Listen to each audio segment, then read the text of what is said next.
Alright, I'm in. I can't move now.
Hey, Lana! Hi! Let me know if you can hear and see me, please.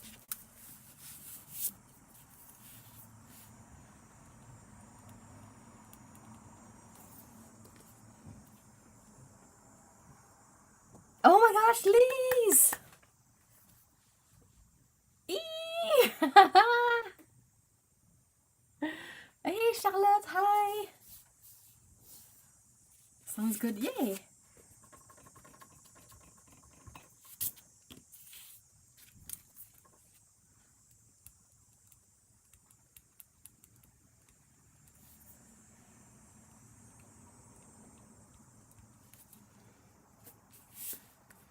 I can hear you. It's a bit quiet, so I had to turn up the volume. Oh, let me know if it gets problematic, but if it still works for now, I'll just... It's so good to have you back. I'm so glad that you were able to, you know, figure this out.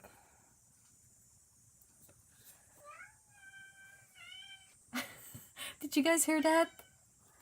Ouais, Chéro? Hmm?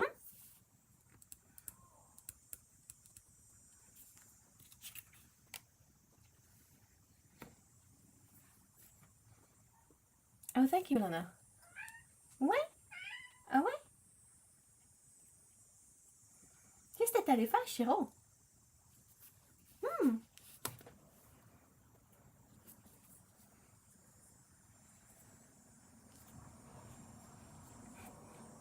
Ouais.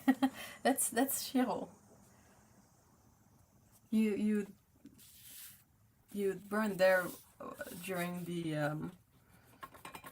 Shiro saga happening, Lise, but basically she's Chaz's sister. And she's basically decided that our lawn is her territory. So she's here most of the time. And she's a very chatty kitten, so she often comes up to the windows and just, you know, tells me a bunch of stuff. And then she goes back and sometimes she stays longer because she wants something, but most of the time, I mean, you guys know me. You know this kitten has food, water, pets. I play with her, like, the whole thing. So sometimes she just want to come up to the window and, you know, like, tell me how her day's going, and she settles back.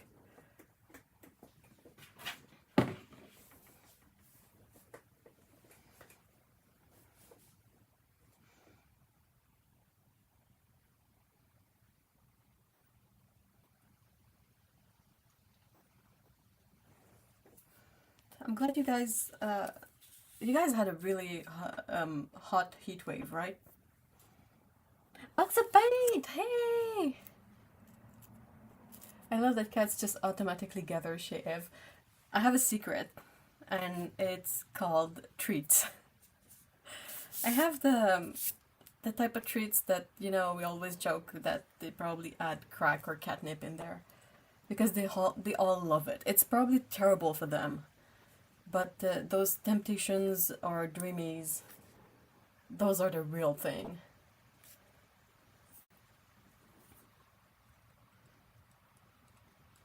But yeah, you know, like I don't really change my approach to cats. Hey, Dominic, hi. So yeah, basically when I see like a cat visiting, I talk to them and I take out the treats and I'm like, do you want some treats? And sometimes they are interested, sometimes they are not. But most of them, like, they come and go, and when they're here, they will either let me know and I give them a couple of treats, or they just do their cat things and they don't even tell me. But Shiro has really opted for considering this place her place.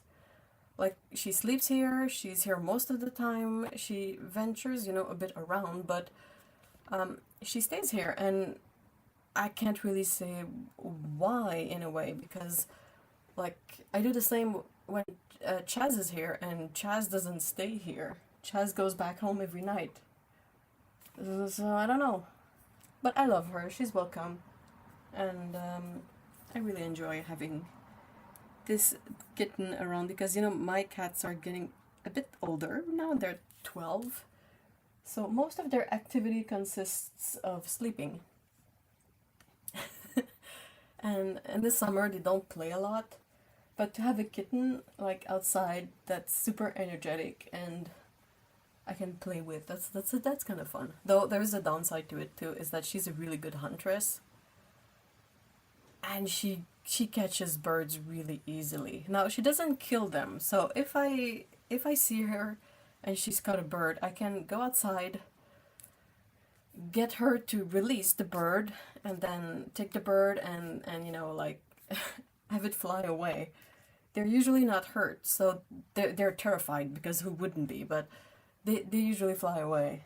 But oh my gosh, she's so good. She's a teeny tiny cat. She must be like a 6-pound cat. But she's unstoppable.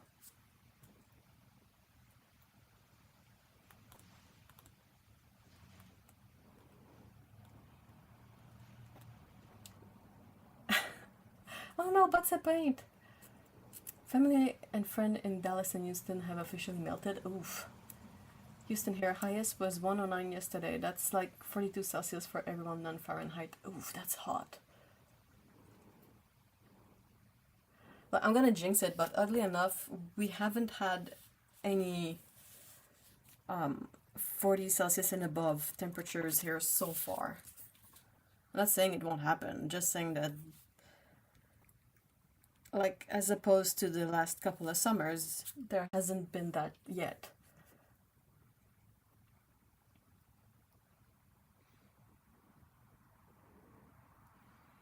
.42 Celsius, you can bake stuff outside in that weather. A lot of people will jokingly, like, leave cooking sheets with, like, cookie dough on it in their car when it's that hot, and throughout the day the cookies will cook.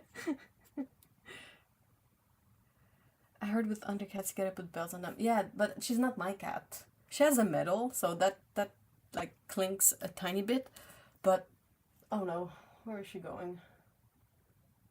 She leaves the bird alone. But yeah, she's just so quick. She's unbelievably quick. Like, we just hear a scuffle and we see something blurry, and then she's back and she's got a bird, and we're like, ow. she's so funny. I'm keeping an eye on her because I saw her like walk toward the spot that often has birds, and I'm like, don't prove me right, okay?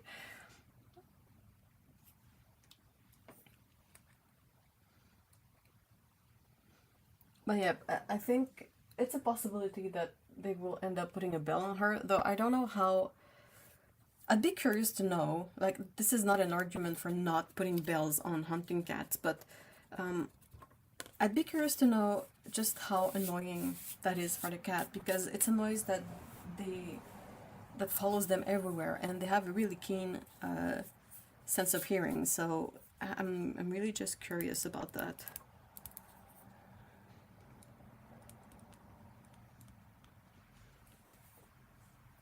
She's so funny.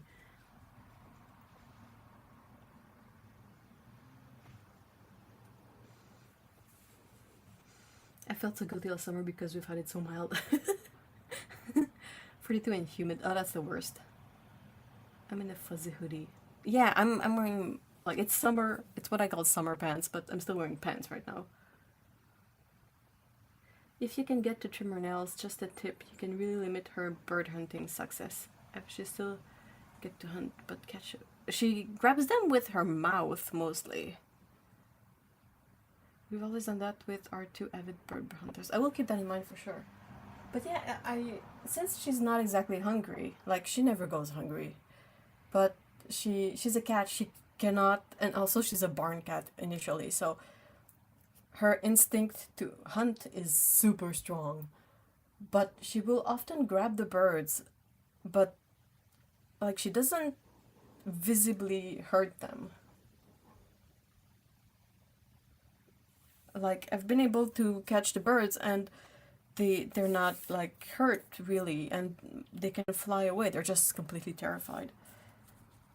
So I'm hoping that, like, if she keeps on catching birds, it keeps on being in this like, not hurting way, so that that I can hopefully get to the birds and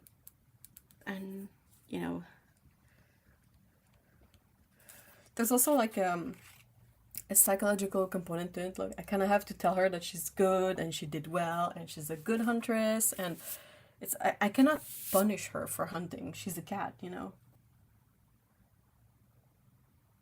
I think bells are way worse than just snipping the nails. Yeah, I don't know about the bell. I mean, it would work. It's gonna warn everything around, but like, I tried to put myself in the mindset of having that noise follow me every time. And cats are, sneaky. They need to be able to hide to evade their prey. So it's just difficult. Hey, Otto! Oh my gosh, hi! Hey, Mikey! Oh no, Mikey. Well, we're glad you're here today, though. That's fun. That's a good thing. With the cats, we've had a back to start moment. Niece's kitties, one of Emmy's, and family cat were being naughty with the baby and peeing and scratching up stuff. Not the baby. Oh wow, they got super like temperamental about a baby being there. That's so weird.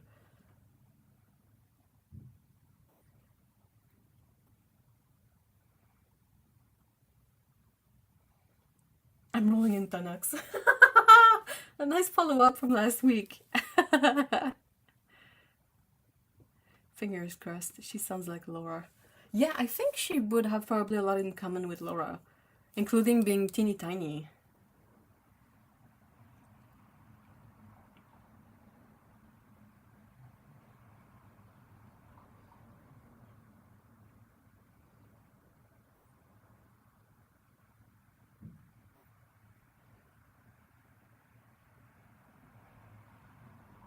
And Jinja, oh my gosh!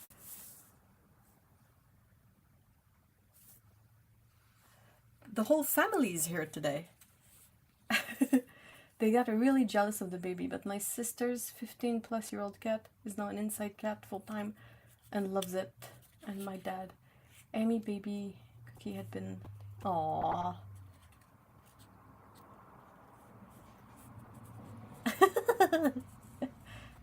Family reunion, yeah.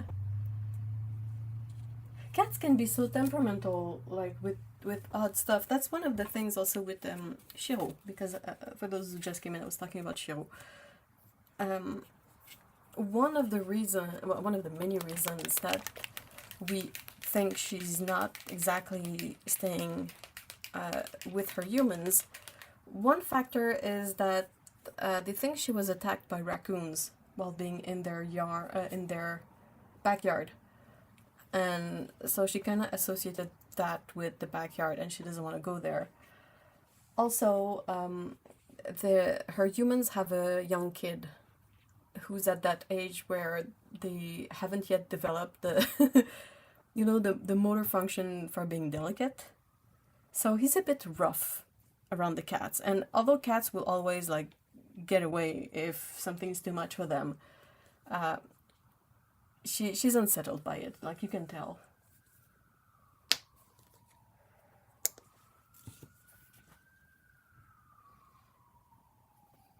Of my parent, only long-standing cat has to be in his mid-20s. That's so funny. Cats can be so temperamental, isn't that? Yeah, definitely.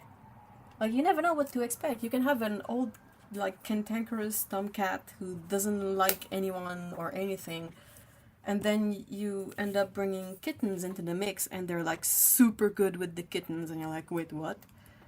But also you can have cats that are super mellow, and suddenly they get really jealous out of nowhere.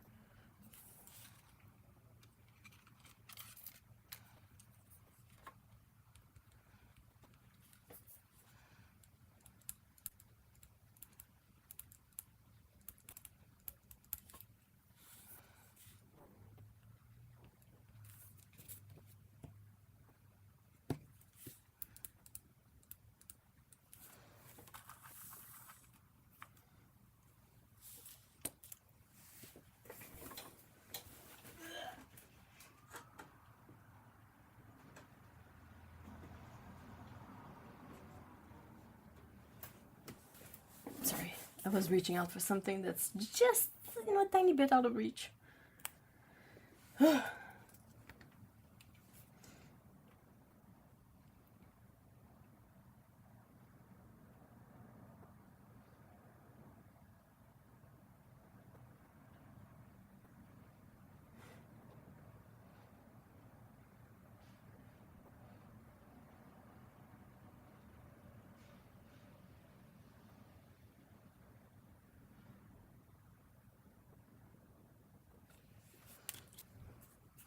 Yes, I tried something too. I don't know if you guys noticed, but I pinned a message at the top of the chat that says basically what I'm doing. I thought this could be an interesting way for people who get in later to, just be able to catch up quickly without me having to, not that I mind repeating what I'm doing, but I feel like this is perhaps a more efficient way to go about it. I just ordered the whole bag acrylic. Ooh, did you get a set, or did you get specific colors, Otto? Oh, I need to change the... Okay, I'll change the link in the description. And I'm glad you guys like the pin comment. Yay!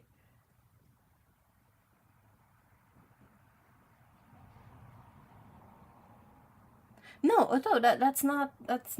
I'm not saying that because of that. I was trying something new, and I wanted to know just what you guys think about it. But yeah, no, if people ask what I'm doing, I don't mind. I just felt like sometimes...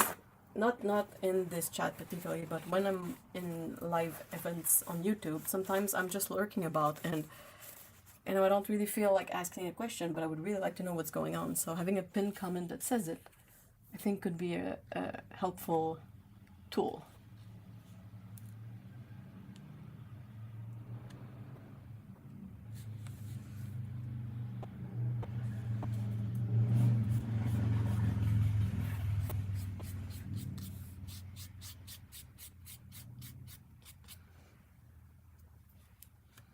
I'm using a super cheap brush to paint these, but it's so stiff. it's funny how stiff it is. I didn't know pinned comment in the chat was a thing. Oh, of course. I mean, all online platforms, they kind of sneak up these updates on us. Most of the time, like, most of the stuff I find out because I'm like, oh, wait, what's that? But it's so easy to miss, too.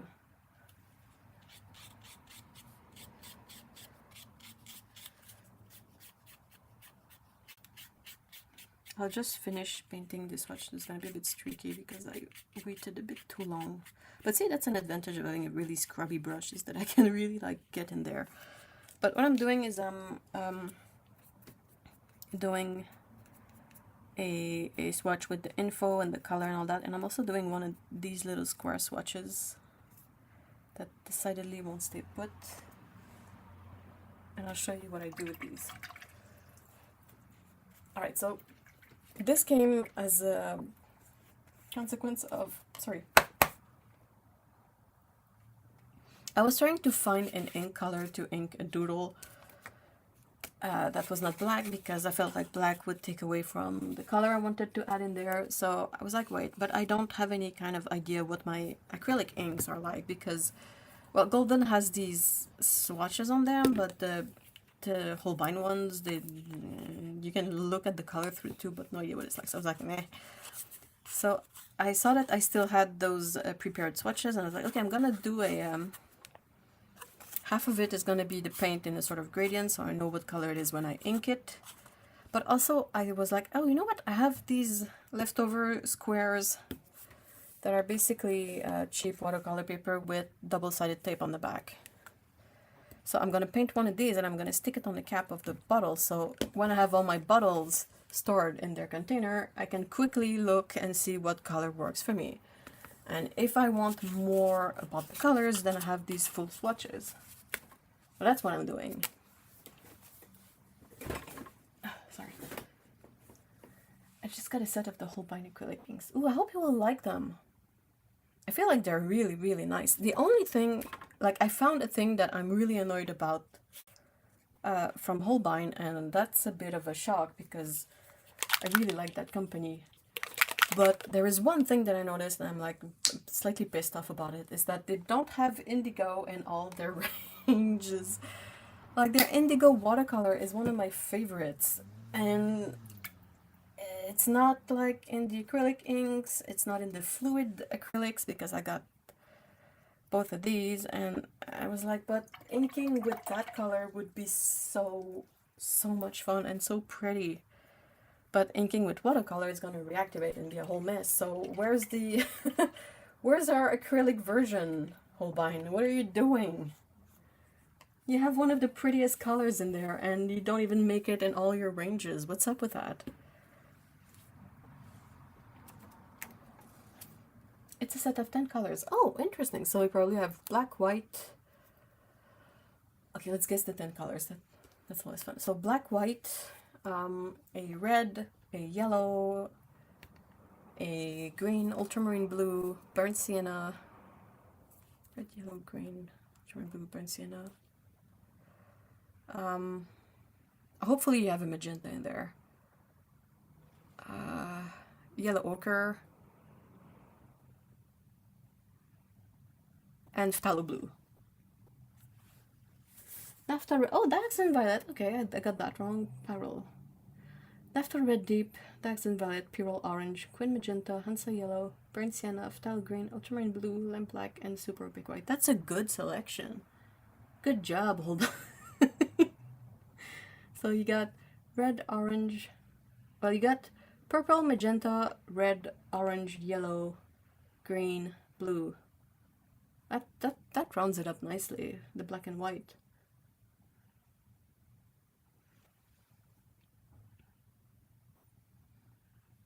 I recently ordered empty Molotov pens. I'm slowly building up golden high flow.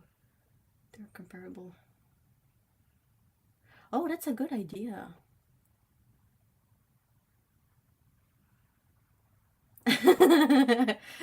Oh, you guys have no idea how good it is to be properly back in Paint Nerdery. That's so good to hear, Lise. We missed you. Hey, Melissa, hi. I need to get some drinking water.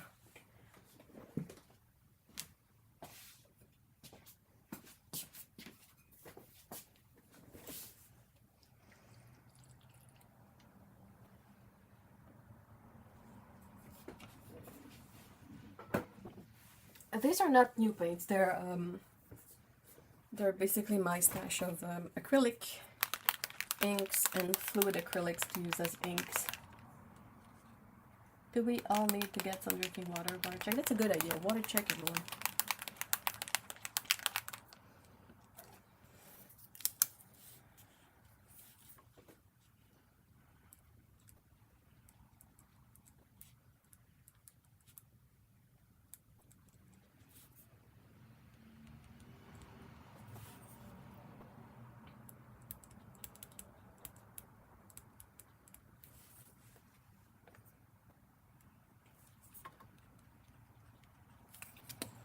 So yeah, that's partly why I have Perylene Maroon in fluid rather than ink, because they don't have Perylene Maroon in Holbein inks.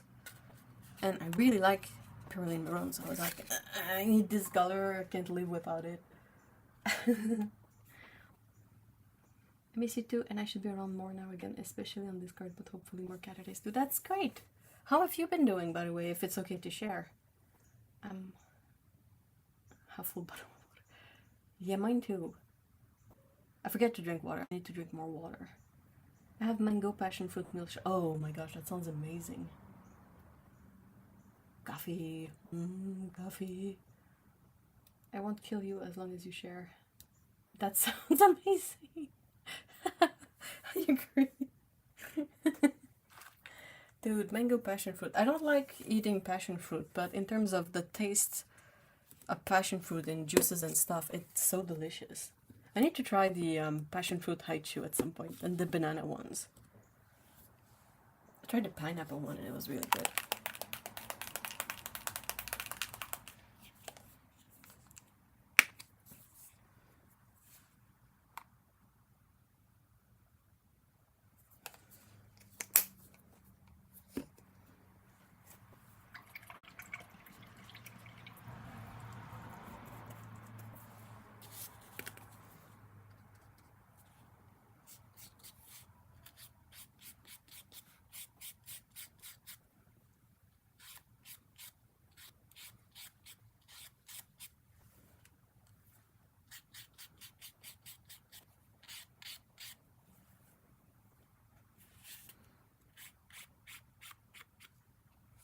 Gotta be careful because I'm spraying a lot of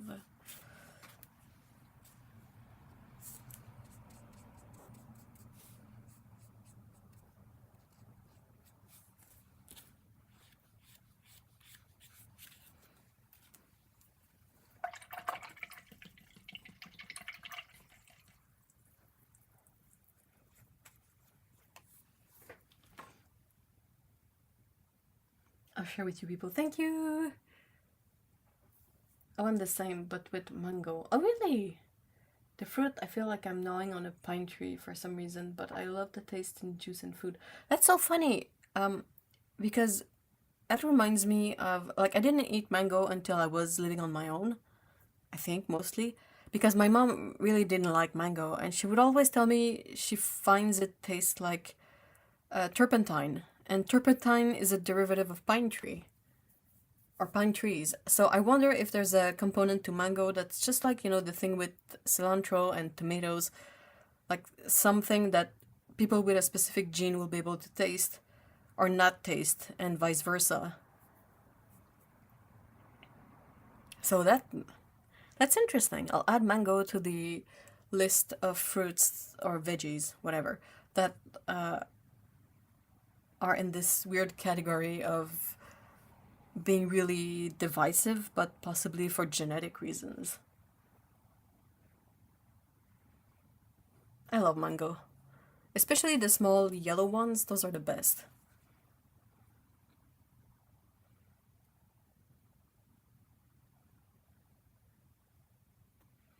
Not eating a second. What is everyone doing while watching the stream? Not eating a second pack of tonics. Is that... Are you actually doing that, or are you trying not to do that? Drinking coffee and eating leftover breadsticks. Bread. Yeah. Mangoes. Yeah. I mean, I've heard quite a few people mention them tasting like a pine tree or turpentine or, you know.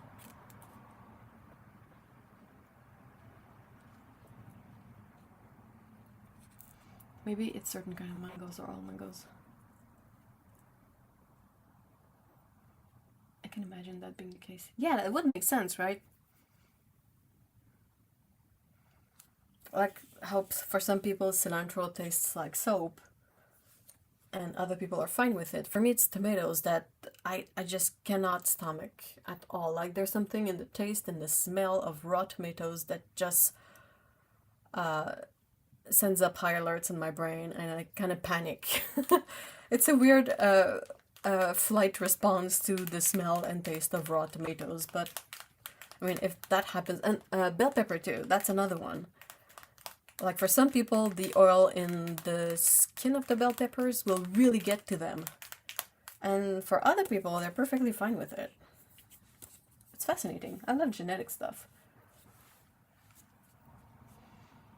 I have barbecue US on the background. Very nauseous and about to use the car.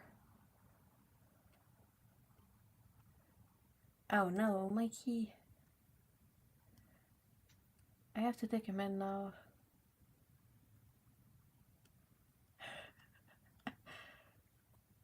I have a thing that I have to eat before eating, like in the morning on an empty stomach, and sometimes it's perfectly fine, but it's an acid, anti-acid medication, you know.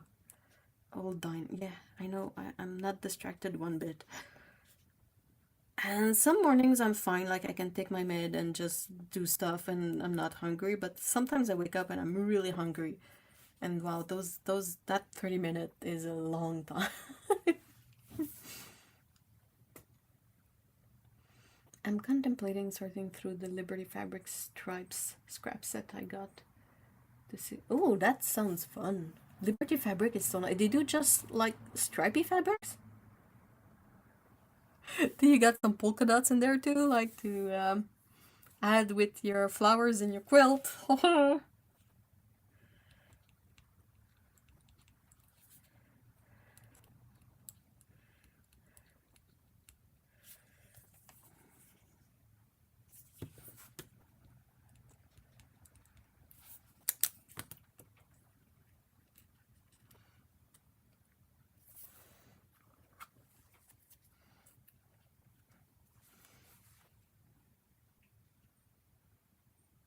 They really hit the spot. I needed something to go with the next cup of coffee. Oh my gosh. Oh, I heard that back in the 80s or something, apparently students would get tests with purple ink. It was apparently a way to get kids to like school or test taking, but the ink is toxic. Of course it is. Of course. Do you want some arsenic green ink with that? Like... The ink was apparently very addictive smelling. They're super easy to get through. We'll get Bear back on guard duty after this one. How do you put Bear on guard duty after on the Tunnux?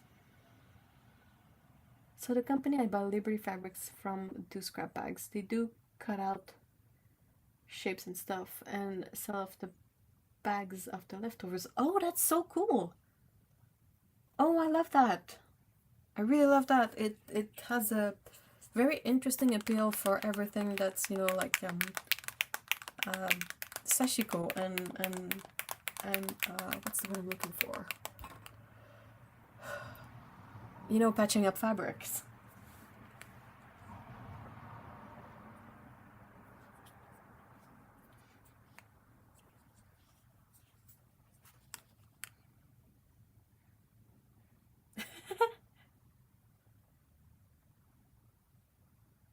Arsenic green is so fun though.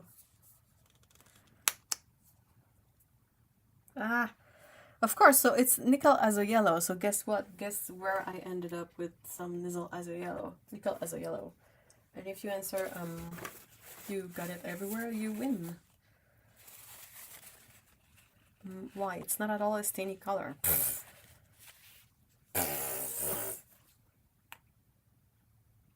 Stainy schmeeny.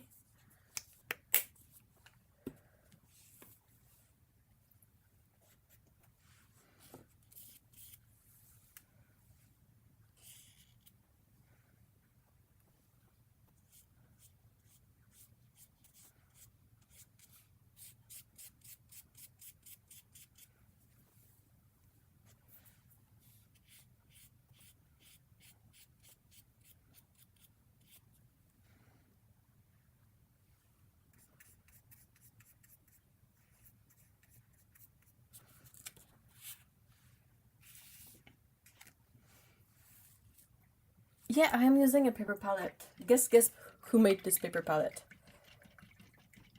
You get one try because it's really easy.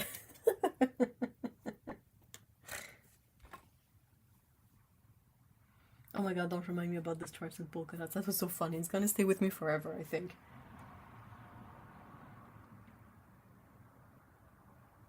In 3 years, the only two human foods Bear has ever been interested in eating was some turkey ham slice and rice pudding.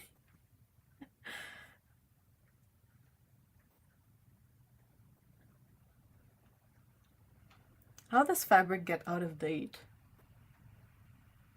Oh my gosh, I would end up with so many scrap bags, Otto. I don't know why, but scrap bags are my weakness. Scrap bags? Did I say that right? Scrap bags. Anyway, that. It's like a puzzle, but next level in the sense that you don't just have to find the pieces that go together, you have to tie them all together too. Does that make sense?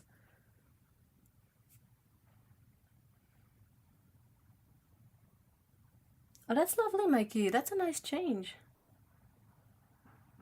It's easy, just one guess. So much pressure. Oh no! Come on, it's easy. Like, what company do you think made this beautiful disposable paper palette? I'm sure you can find it. Amy, however, decorated my kitchen and bathroom with algae powder for this. Came down and everything was red and orange. Oh, Emmy! Oh. Their designs have seasons. Seasons spring and summer, and autumn and winter. Some designs are assigned as classic. Yeah, but I mean, that's such a man-made division that, like, I mean, if it means you can get scrap bags at a discount price, I'm all for it, but it's so silly at the same time. Holbein, you did! Nailed it! Ta-da! Holbein paper palette in grey. This is a size small. I quite like these because it's a really nice color and the right size for me and very handy with acrylics.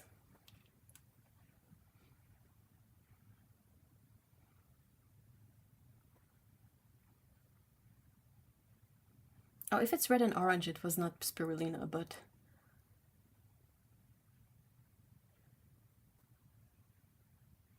spirulina is always so stainy. It's almost as messy as stalo. Yep. At great minds, am I right? At least technically the guess was wrong, but still.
it's good to get a swatch party again. Aw.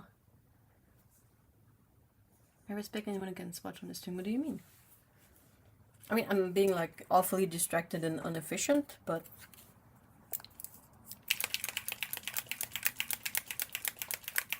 is that annoying? Is the me mixing the bottle sound like too much? Please let me know if it is, and I'll try to muffle it somewhat.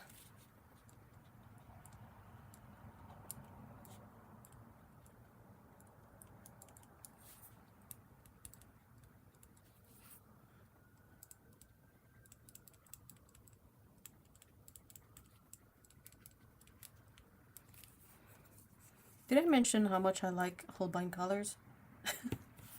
Do I need to mention it again? Oh my gosh, I love all their colors so much. Especially that stupid indigo.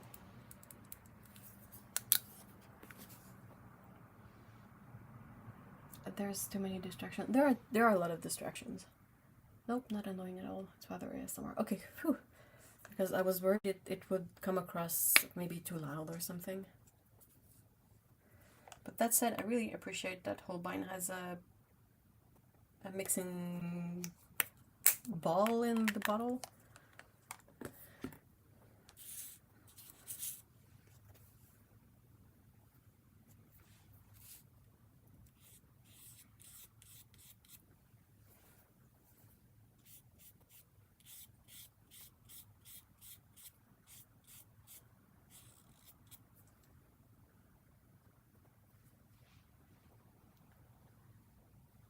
Dang, that's pretty.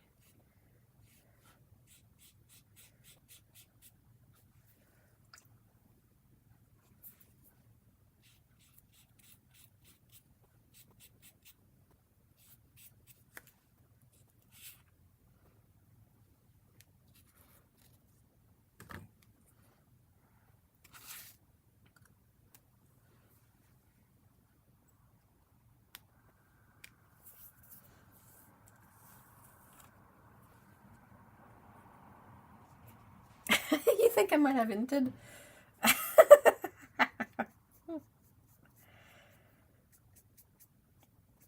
Like I set up all the colors I use from Holbein, like that's about 104 colors. I set them all in 2 palettes recently, and I swatched the palettes and have the swatch sheet like in front of me all the time, and I'm always looking at it being like, oh, that everything is so pretty. Look at that one, look at that one, what about that one, what about this one? I think I really like colors. I would make so many mistakes if I tried to swatch on stream. It makes me want to buy a bottle just as a fidget toy. Ball bearing, yeah. Oh, I'm glad it's not annoying. Whew.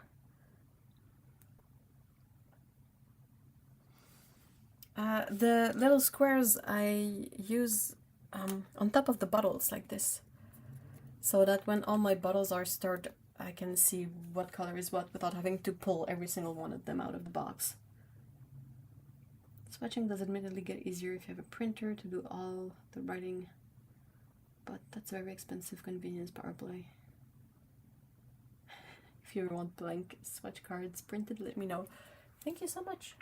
Yeah, it's the handwriting part is probably the most time-consuming one, but that's fine.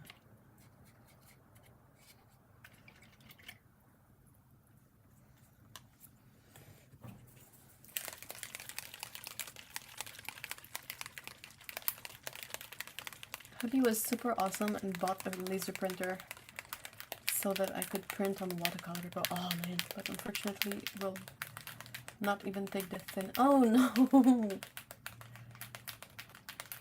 Writing and formatting, let's be honest, it pulls you. Nice for documents. Also, if you were wanting to try to do gel printing, you know, jelly prints, you could have a lot of fun with the laser printer, because the laser printer ink, you can make those imprints on the jelly prints. You know what I mean? Like when I did the stream with the jelly prints, I use magazines, but you can use laser printing too. So you could like print out images in black and white that you like and create artwork that way with the sort of collage slash paint slash monoprint thingamajig.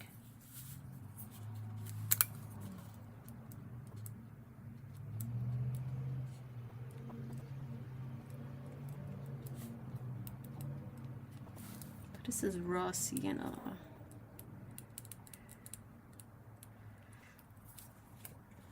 Hey, oh, it's a mix of colors. Interesting. Okay.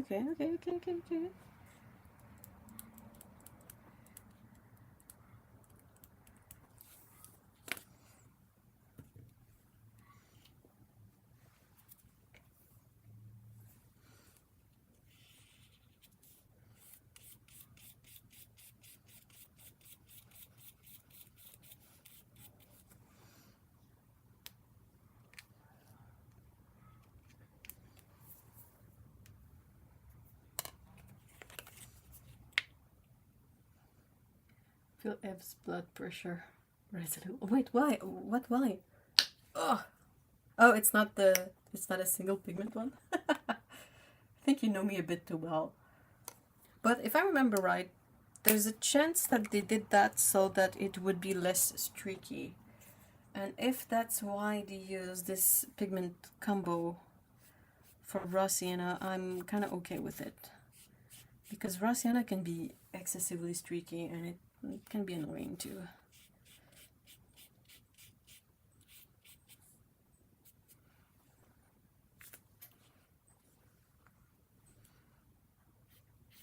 It's gonna be unforgivable if they did that with the burnt sienna though.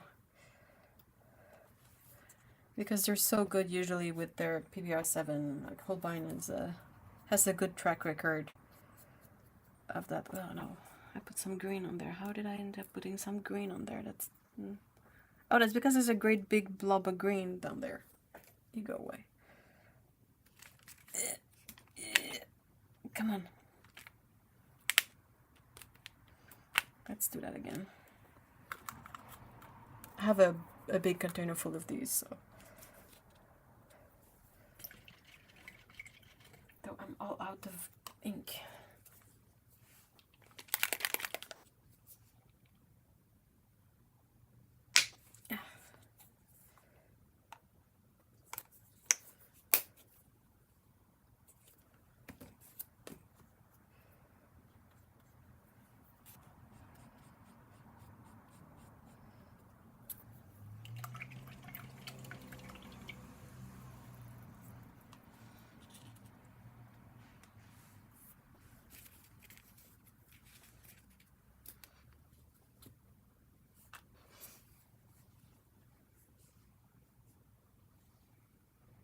I can't get my printer not laser to print from the trays, but they will work from the back feeder. Yeah, it makes sense because if it's from the trays, it basically has to do a 180 with the paper. Like the paper goes in, gets turned around, and printed on.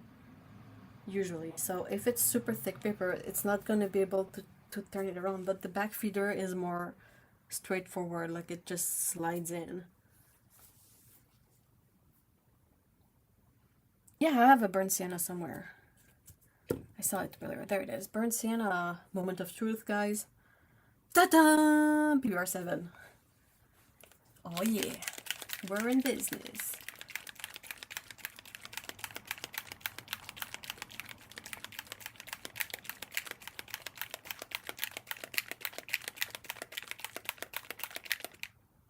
Wait, you get bright turquoise blue tags.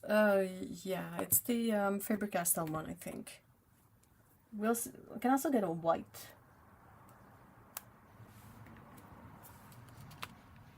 It's probably a bit more bright turquoise on camera, but yeah, it's kind of a green, blue-green color.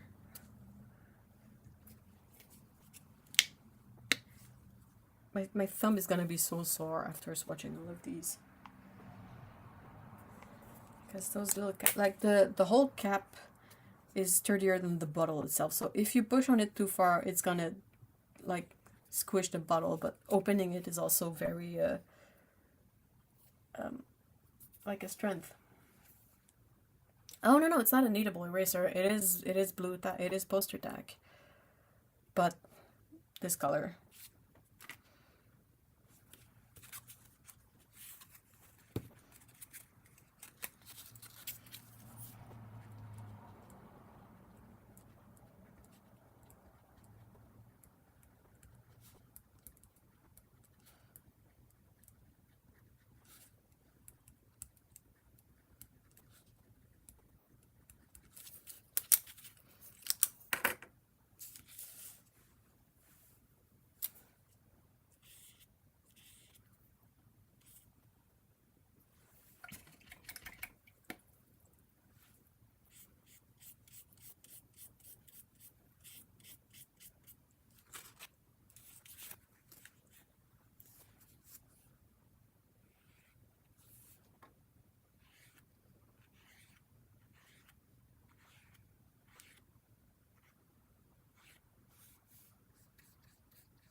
I've done that before. Oh no.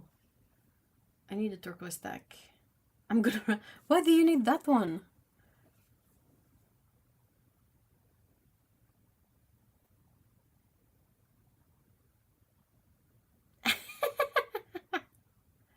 Daughter, we have 3 degrees in computer science, and I even look at the printer, it will break on me. If my husband walks into the room, it will start working again. What? Is that because they have an American? Oh, that's a good point. Oh, they were set for British accents.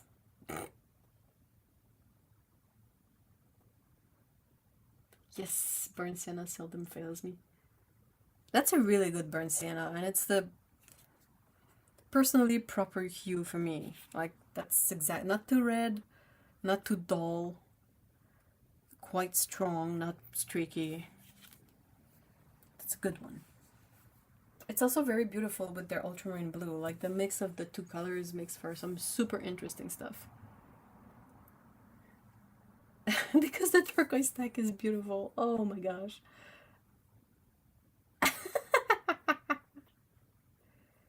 By the way, those 3 swatches look sweet together as a scheme. Which ones?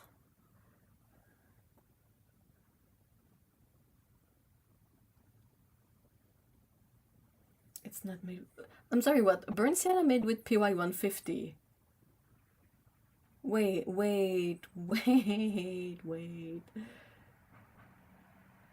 Sorry, still hung up about that Mission Gold burnt sienna. It's made with PY 150? No way!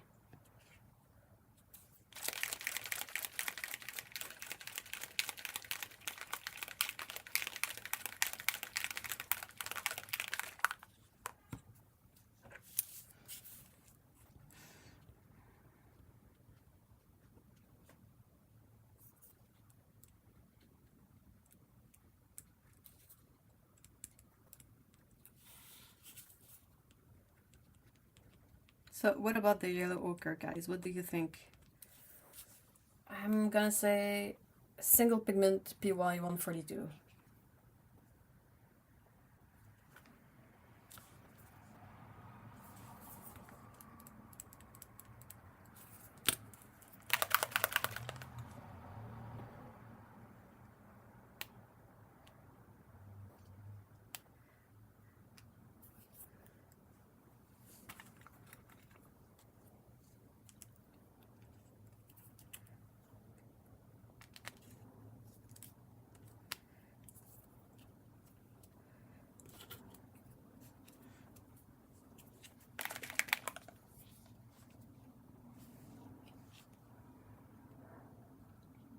Rassiana Queen Red.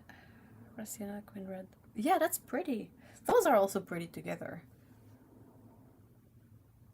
And one thing that I thought was super fascinating is that with some of these, like the chromium oxide green, the ultramarine blue, like you get granulation. And I got one from Golden who said also that's super granulating, like cobalt turquoise. That's genuine cobalt turquoise. So it's super granulating, but in acrylic form. So you can dilute it with water somewhat and make washes, but your washes won't ever move and they'll have texture. And that's amazing to me.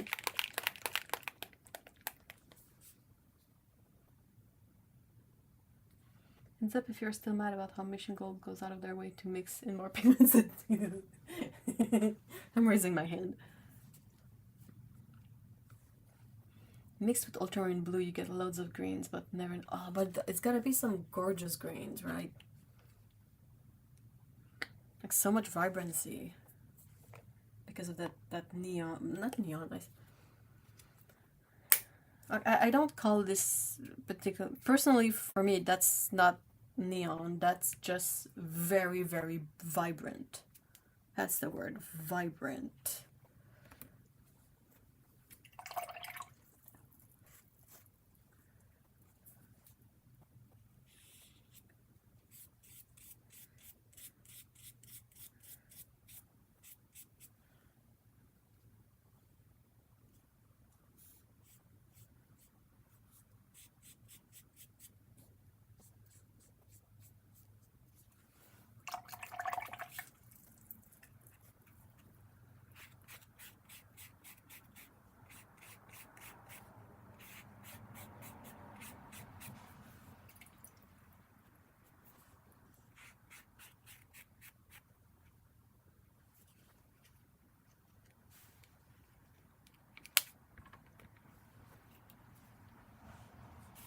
Yeah, it is really cool. To be honest, like it's something that we don't see often, but there's a couple of colors from Golden that I really want to get at some point. Both of them are in their in the high flow. Yeah, that's the word I was looking for. The high flow range. They have the cobalt turquoise and the high flow range, and they have Mars black, but they're not available everywhere. So far, I've only seen them on Jackson's, and I find it a bit silly to order paints made in the USA from a UK company. But that's the only place I've been able to find Mars black and cobalt turquoise. So my hope is that eventually these will roll out to more companies and I'll be able to buy them locally perhaps.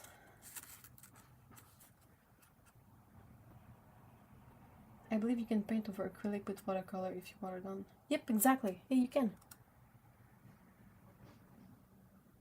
Family meeting concludes that the fam is mad at Mission Gold 3 out of 3 votes.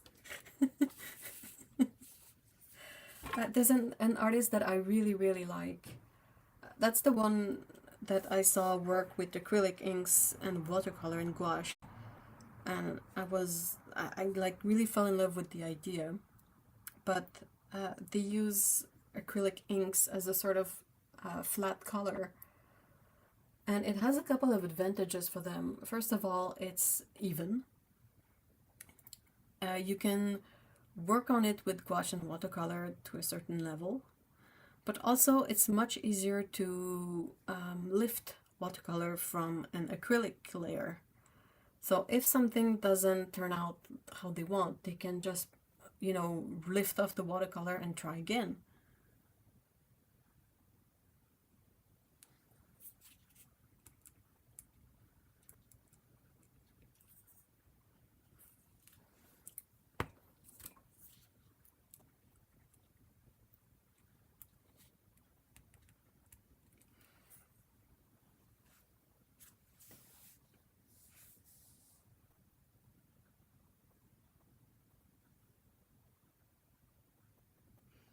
Yes, the easier oversimplification is dilute until matte. Yeah, exactly. Color does that, doesn't he? Oh, have a great weekend as much as possible, Mikey. I hope you feel better quickly.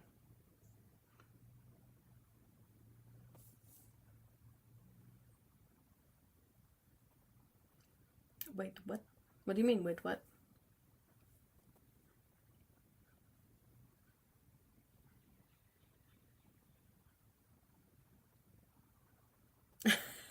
bugs. Yeah, I agree. That's why I like to see how other people uses. Oops. See, I did a mistake. I'm just a bit distracted.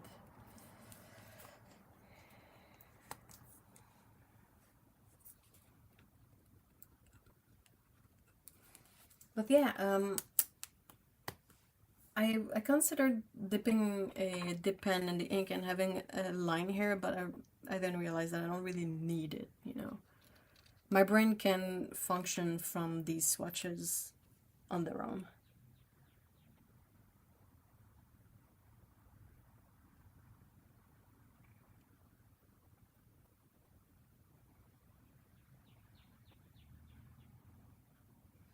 Oh my god, of course it does. How did I not? What do you mean? Wait, what? What did you? The chat is hard to follow when you're watching at the same time, so I apologize if I ask for precisions at times. It's because I can't quite keep track of every single thread in there, but I hope you guys don't mind me asking clarifications. Or to use them like paint. Yeah, the main advantage of using them like paint is that if you're not someone who works with lifting, you can layer them like indefinitely. So what artist did this? Saltweave. They do gorgeous art, honestly. I've been a fan of the work for a very, very long time. What random fact did you learn this week? Mine is that in Australia, ibis are called bin chicken. What? What the? Why? Did you say you can't get golden high flow in Mars black or cobalt turquoise? Blake carries both. I thought, no, I can't order from Blake really. It's incredibly expensive. I mean, at that point, I'd rather just order from Jackson's. Even if it's stupid to get US paints from the UK, you know, it's a lot of travel for bottles of paints, but I can just wait. Like, it's not like I use these, like, a lot. I can wait until they get available locally and get them then. Also, I have the cobalt turquoise in fluid, so it's not like I need the iFlow version. But I want to get the Mars black at some point. Well, I didn't know light bulbs can be recycled. Really? How do they do that?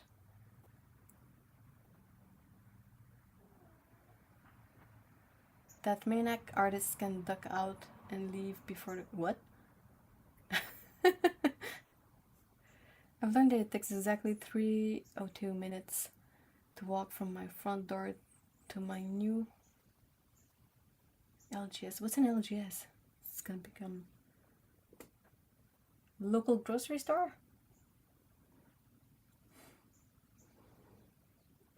No, it's not on you guys. It's just that, yeah, I might ask like a clarification. It's not because I don't pay attention. It's just because I've reached the limits of my brain.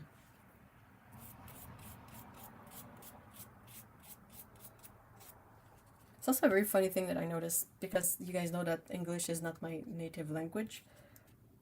There's a lot of French Canadian words that will find their way into my English sentences. Like, even if my brain is fully turned on to you're speaking English now, I will plug in words like aussi, which is basically to, like T-O-O. I will also plug in un or eh, which is kind of used like punctuation, really. But I don't notice it until I make a point of listening to myself talk, and sometimes I go, wait, I just put in an OC. That doesn't make any sense. Would you write that artist name in the chat? I can't spell it. It's Saltweave, so Saltweave in one bundle. Oh, you found it. Thank you so much. Yes, it should be them. A local game store. Uh-oh. A man even got arrested for trying to eat the bin chicken. Sometimes called an elephant friendly. Aw. If you need a middleman for mailing, I will let you know. Thank you. I got you covered.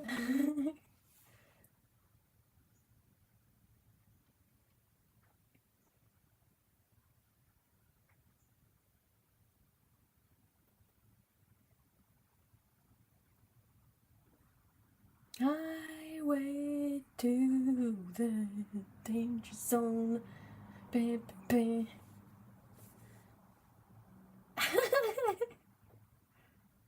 They crush the different bulbs and different machines, suck out the mercury and phosphorus magically. What? The phosphorus comes out as a powder and somehow the mercury pours out into a bucket. Oh.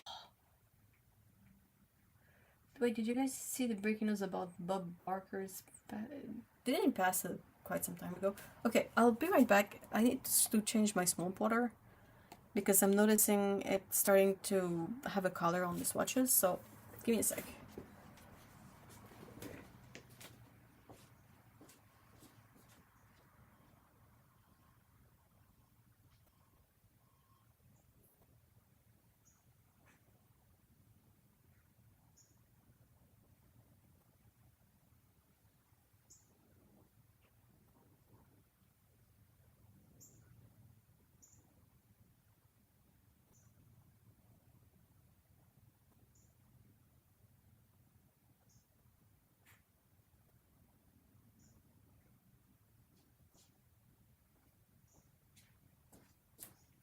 I'm back.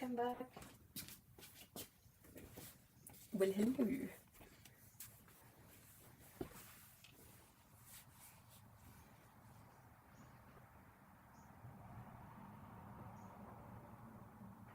Oh, you've set up a Mastodon. Okay. I'm on Blue Sky and Threads now too.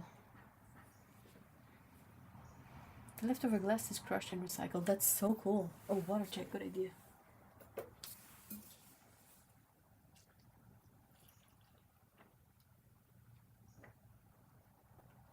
Hey, Cleo!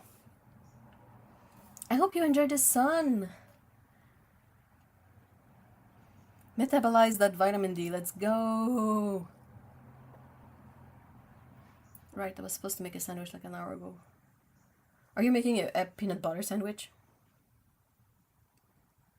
I think he just left the show to retire. Oh!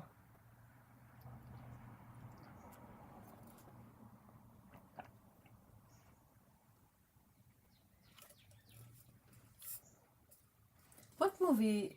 Wait, was it? It was an Adam Sandler movie where you had Bob Barker. Oh, it's the Happy Gilmore. I think he does like a celebrity golfing match, and there's Bob Barker, and he ends up fighting like a fist fight with Bob Barker.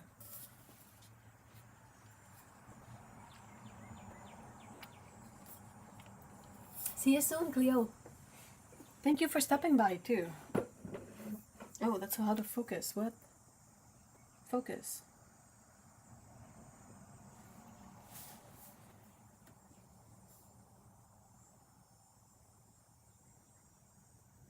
Is it like unfocusing or just struggling with the resolution?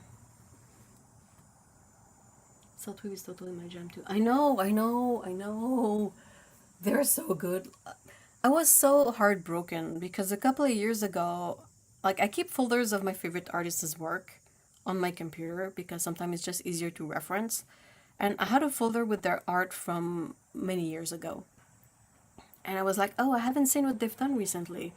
So I tried Googling them and I couldn't find them under the username I knew them as before.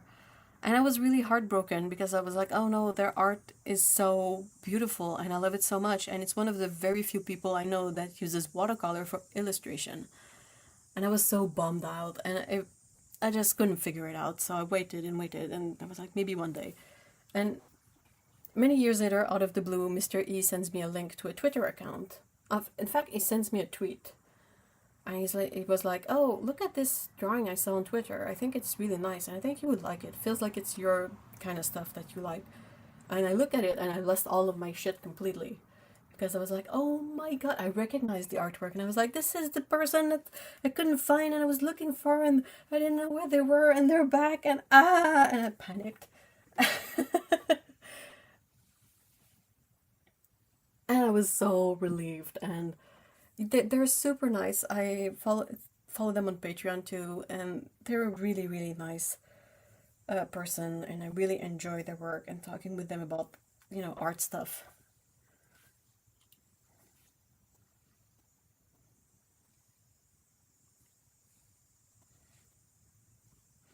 I saw a reel the other day going, oh, you want to know what this amazing ink I use with my watercolor that doesn't bleed at all? As you can see, the ink doesn't bleed at all no matter how many times I go over it with wet paint. It was acrylic ink. Yeah, I guess, pretty much.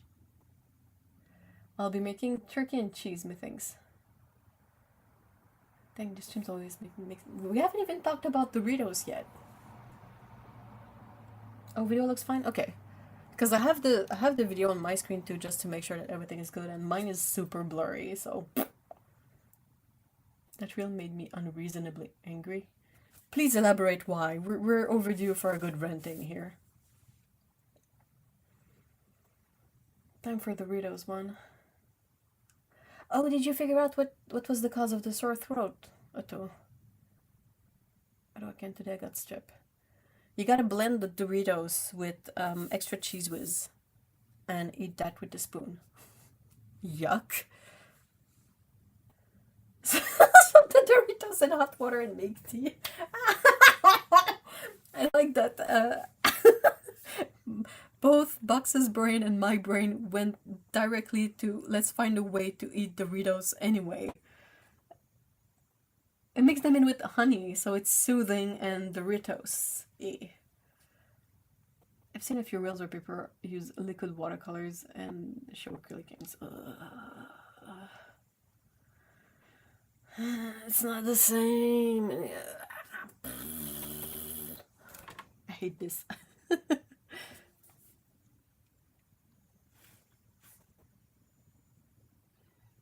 It was just how she made it out, like this amazing on an ink. She really built it up like it was magic or something. It's strep A. Aw, I'm so sorry.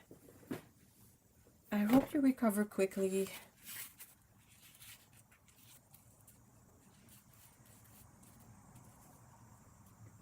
Mac and cheese. Streptococcus. Yeah, I think so. I think it can sometimes be used in a very lengthy expression, like I think like the equivalent in English would be like a streptococcus infection A or something. But I remember being vaccinated for some strep thingies, and it's been forever ago. Okay, next.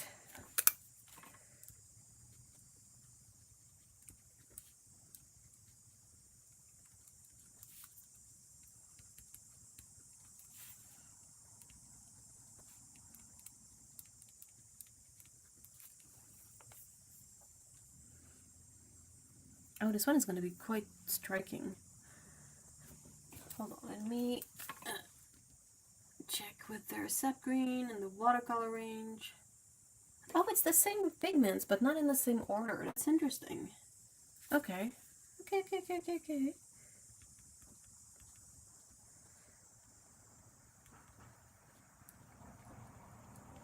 Like, this sap green is made from excessively transparent and vibrant pigments, so I'm really interested to see this color again.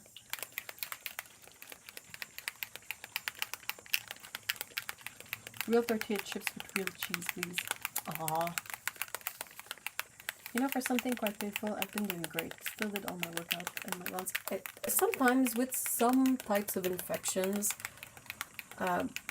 running up a higher body temperature through exercise can help fight them. From what I've heard, maybe sometimes it might not be true, but Like, there's a couple of things that will not, like, will be easier to fight if you don't limit your exercise because of it, as long as it's possible to do so, of course. Excessively vibrant and transparent bean. I miss salsa verde Doritos. None of the UK flavors. Okay, I immediately went into a place where I made up some stupid UK flavors. Like Marmite and cheese, you know, that kind of nonsense. I don't know why I think it's funny, but I think it's funny. I miss the old hint of lime Doritos. Wait, so was it cheese? Like, what color were those?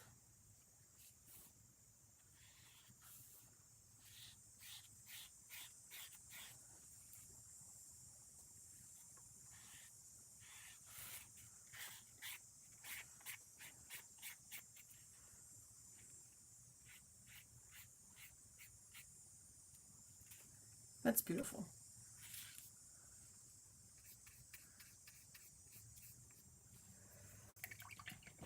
And it is excessively vibrant and transparent. I mean, look at that. Holbein has one of the prettiest sap green. I'm not necessarily big on their hooker's green, but their sap green is so freaking pretty. Oh no. No! Okay, no, I'm fine. I thought I had nudged the square for this one with my, you know, my arm being like blah, blah, blah, blah, blah, and I was like, oh no, I'm never gonna find it. How many times did I roll on it with my chair at this point? But it was all good. It was just still glued to the... Oh no. Ink got into this blue tack. Well, turquoise tack, I guess. Okay, trash.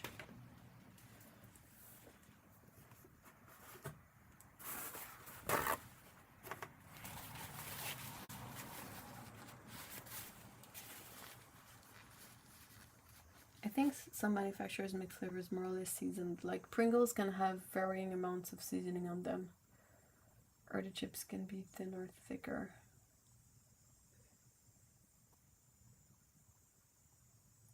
And can get used to original not being just salted. But cool. Wait, what? Wait. So, original Doritos are not just tortilla chips? Be right back, gonna go make chai latte. I read that as BBQ, because we're talking about crisps and chips and whatnot.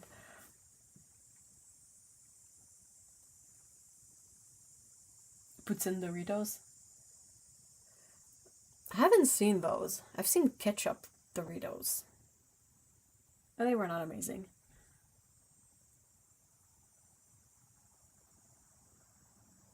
Is it as good dried? I think it is, because none of these colors are particularly color shifty. Like PY150 is very vibrant, PR122 is also very vibrant, and PG7, we all know PG7.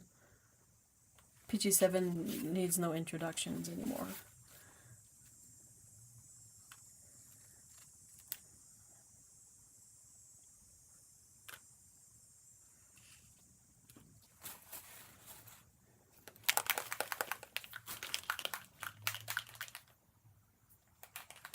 Oh, and Burger King something at the moment. Wait! Hot little... Ugh. Sandwich obtain achievement unlocked. Doritos I crave but do not have. I mean, you don't need them. They'll still be at the store next time you visit, and you can get it back then if you still feel like eating them, right?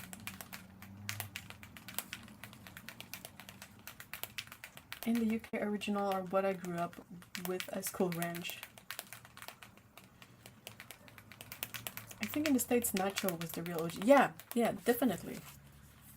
I remember my parents being really into the just nacho cheese Doritos when I was a kid. So that story goes as follows. They went to the Dominican Republic And when they came back, they were all about guacamole, which you don't need to tell me how inconsistent all that is. I know. But yeah, and my mom would make guacamole, and I hated it the way she made it, but they would always serve it with nacho cheese Doritos. And they would buy the bags of nacho cheese Doritos at Costco, which back then was named Club Price here. And I would often like eat the chips, but never the guacamole. And then when I was a teen, I got really ill after eating Doritos chips and could never eat them again after that.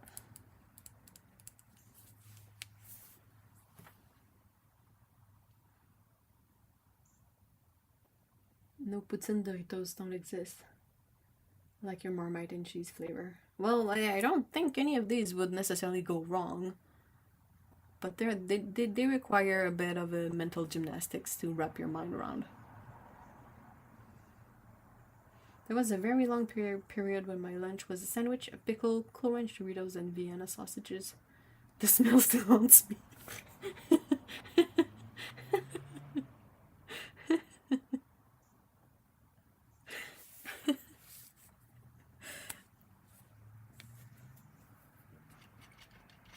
Yeah, the way I make, I don't even want to call it guacamole because it's not exactly guacamole. But my mom would make it with raw onions and raw tomatoes, and both of these things I just don't like. So I would never eat it with my chips. But when I make it myself, I usually just put avocado, smoked salt, hickory smoked salt, and buffalo seasoning. And that's it. No crunchy bits in my guacamole. No, thank you.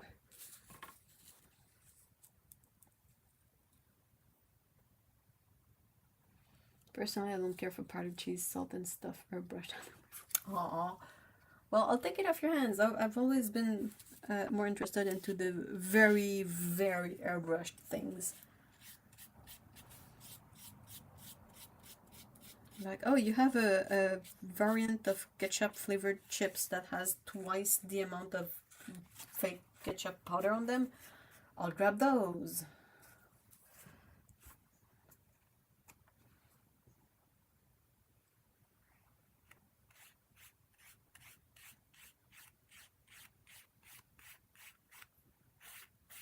The only plain chips that I can stomach are the ones that are made like on location at the grocery store, because they're thicker, they're actual slices of potatoes, and they taste good. But anything that is just like basically unflavored in terms of potato chips, just find that disgusting. It just tastes like fat. Blech.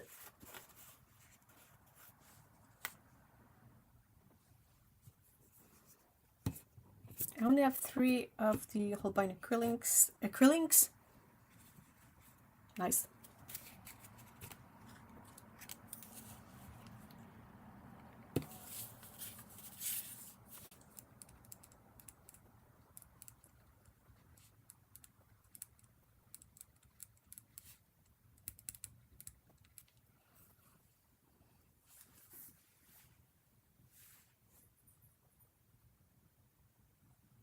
Old crunchy and smooth guac. Blech.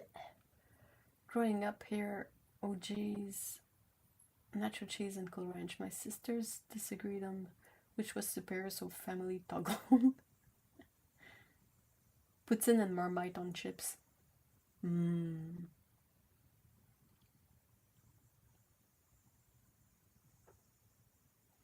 I've recently tested powder yeast extract on corn puffs, and it's pretty good for a vegan. Yeah, the nutritional yeast, right?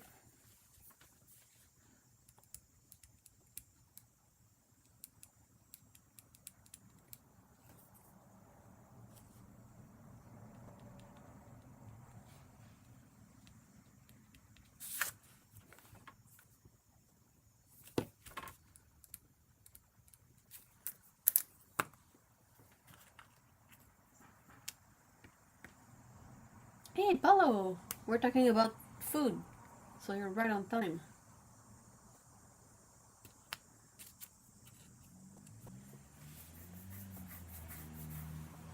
Not poutine sauce, but the whole poutine on chips, including the. No, we're talking about, you know, how they have weird flavors for chips or crisps. Like you could get I don't know what's the word for it in English, but we once had chips that were gratin flavored, which is basically kind of like a cheese casserole type of dish. So if we're talking about, I've seen poutine flavored crisps, just not poutine Doritos. But yeah, just the flavor, not actually the whole mess on top of the crisps. We're talking about food. I quite like nutritional yeast, to be honest. Not in everything, but it's a really interesting taste that, while it doesn't taste like cheese, it's still interesting to eat anyway, so I'm not mad when it's into stuff. Cheese casserole, gimme. It's called gratin. Gratin.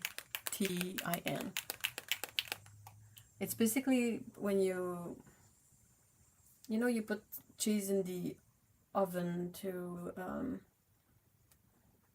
cook, and it gets all brown and bubbly.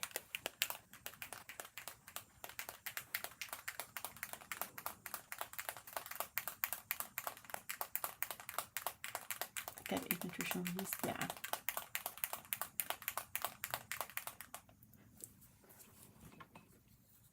So, since you are sensitive or allergic to yeast, is it part of what's causing you problems with some breads, Otto?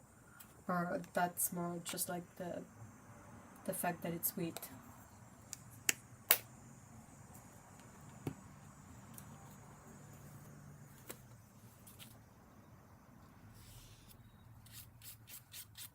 You can't have nutritional yeast and I can't have cheese, so we're kind of screwed.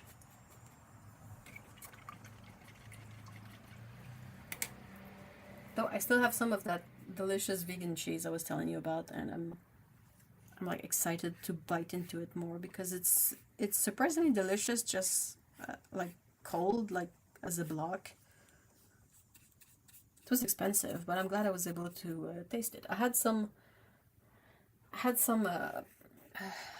like points. You know how they have fidelity cards or fidelity programs, and you can earn points, and the points can translate into an amount that you can purchase at the store or whatever. Credits. Yeah, credits basically. So I had enough credits to get the vegan cheese for free. And I'm glad I spent my credits on that free vegan cheese because it was delicious. And it's it's from the UK. So it gave me hope that if I ever end up in the UK, I'll be able to eat that fake cheese whenever I want.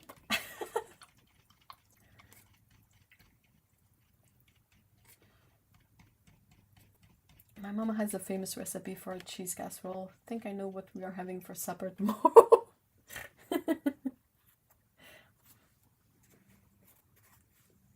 Let's go, cheese casserole.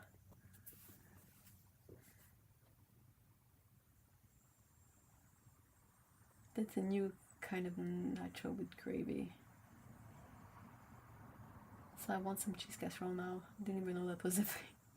I don't know if it's the right way to, you know, call it, because I don't know what's the translation of gratin in English. South has the white gravy too. That's just bechamel. Bechamel is usually flavored with either nutmeg or pepper, or both.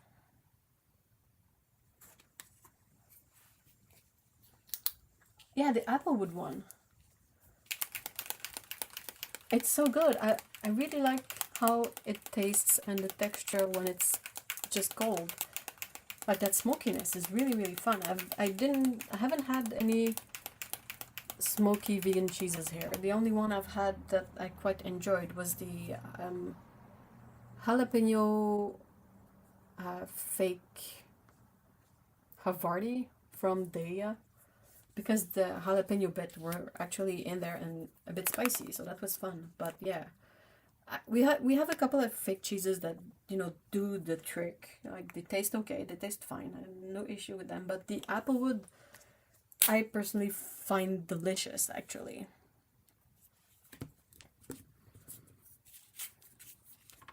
It's just that it's $10 per 200 grams, so not exactly cheap, but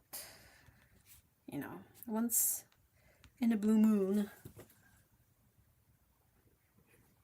I'm not gonna lie, I wasn't paying attention and I inhaled my sandwich. Cute. Oh no! Was it good though? Or you don't even remember? No, it's a different reaction altogether. Nutritional yeast and marmite triggers a huge migraine. Bread. Oh no. Both of these suck. Though, I think being bloated is a bit better than a migraine, if you have to have one of the two, but yeah. Can't win all the time. I did the same with my dinner today. Inhale as in you ate it too fast, or did you actually? Sandwiches don't go in the nose. Repeat after me.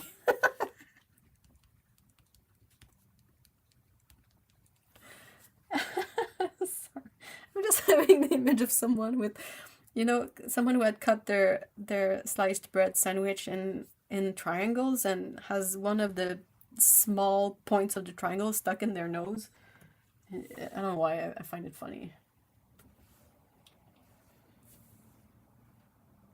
I'm glad you found a good cheese alternative you can eat. There's quite a few here, but they tend to be rather like very light in taste.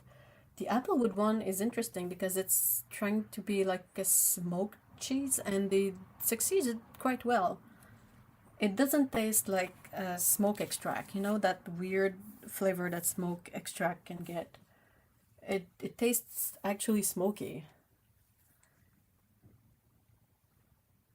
Oh, we have even better fake cheese here. Yeah, but at least I know in my heart that the applewood is something I can fall back on. Oh, this color. You're gonna break my heart, right? You're gonna be so pretty, and I know that you're gonna be discontinued.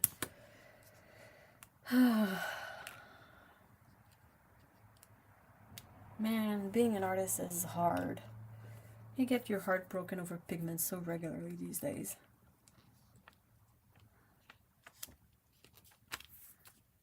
I'm super excited for one of the future episodes of the discontinued pigment series I've been working on, because I'm going to be featuring a discontinued color from Schminke, which is their Pozzuoli Earth. And I hadn't checked because it was kind of a lucky thing that I ended up with a tube of it, but I hadn't really checked into it. And when I was working on preparing the assets for that video, I noticed that it's made with PR206, which is one of those discontinued quinacridone pigments. Oh, this has no right being this pretty. I hate this. But I love it, but I hate it, but I love it. How are we supposed to function without PO48? I don't know.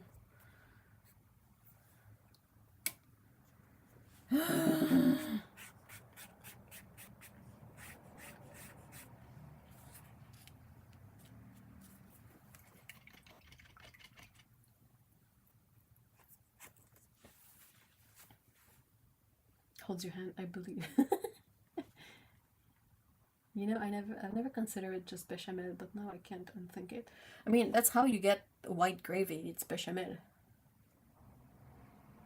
My mom's a pretty much cottage cheese mixed with a few eggs and copious amount of butter, garlic, and any strong cheese crumbled and shredded. Oh my gosh, that's actually just a bunch of cheese.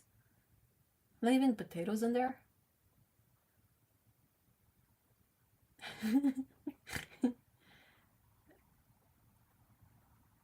Now gravy is brown bechamel. Well, it's made from different stuff, right? Bechamel is made from butter and milk and flour. but if you get any kind of gravy in a color, it's usually made from the pan in which you cook the meat. You add water to glaze it, and then you use that as a basis for making the sauce with flour too, and possibly cream or whatnot, but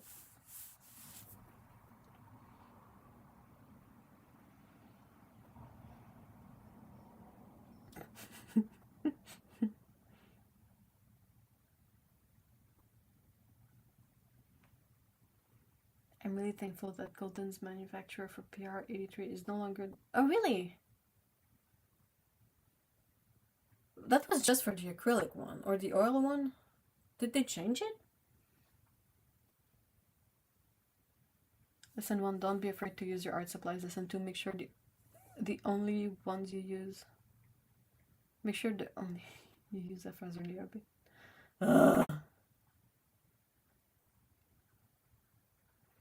Oh, it's so it's so pretty. It's so pretty. Why are you so pretty? You have no right to be this pretty. Like, you can see the PY 150 in there, obviously, but this PO 48 is really making this into a beautiful color. And Holbein is not the most transparent company about what they, what kind of pigments they have in stock or not. So it's gonna come back to bite us in the butt at some point. They're just gonna change formulas and not really tell anyone about it, and we'll be like, fuck. Yes, PR 83 alizarin crimson. Golden's manufacturer told them it was discontinued. Oh, nice. Pure 48 was like painting with iodine. That's so throw.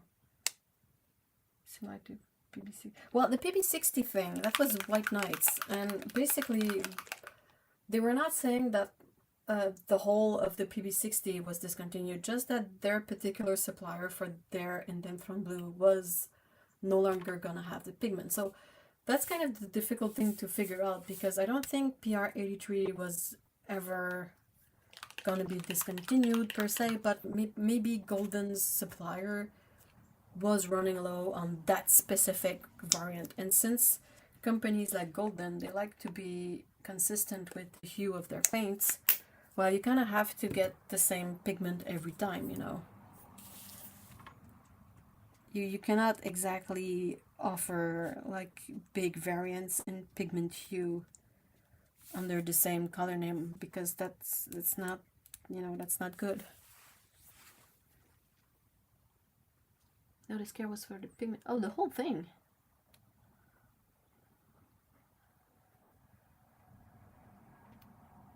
Yeah, they are really transparent, but only Japanese. Okay, well. You're gonna have to let me know if you see anything. Anything!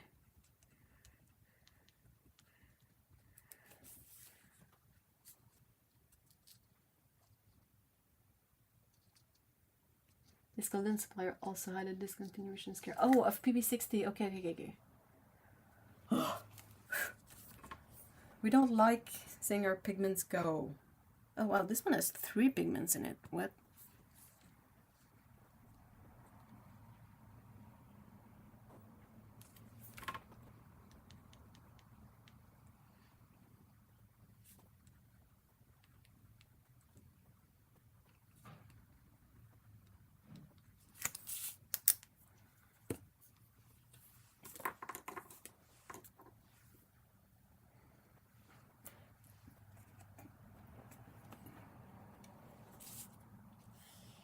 Ew, that...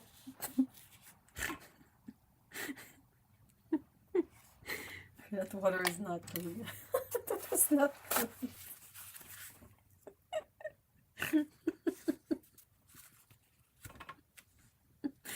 There's still that big stainy PY 150 in there. It's like... Hi! These are super cheap brushes that I got for like a couple of bucks for 10 of them, so I'm really being rough with it, but I don't really care. That's the whole point. Okay, I think this is better. Look how stupid it looks now. It's so cheap. Yeah, that's a bit better.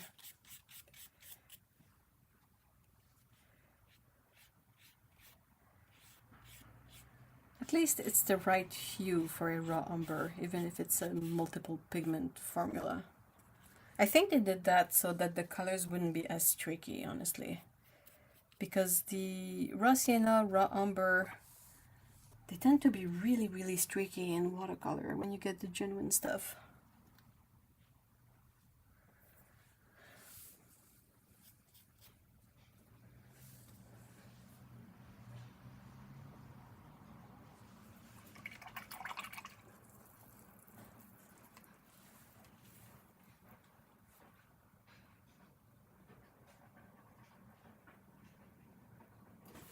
Okay, hold on, catching up on chat.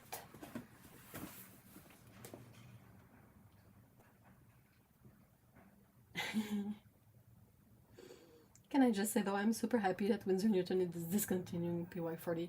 I think all the companies that have Aurelian are discontinuing it. I think we're simply running out of that pigment because Core is also discontinuing it. They don't have it, not Core, sorry, Golden. They don't have it as a watercolor because they're not dumb.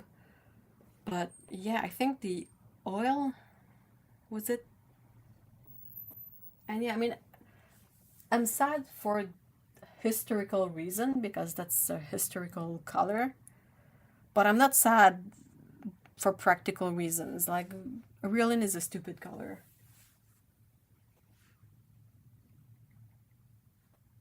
I don't remember if they have PR83 in acrylic. I think they definitely do still for the watercolor. I don't think they have PR83 for the watercolor core.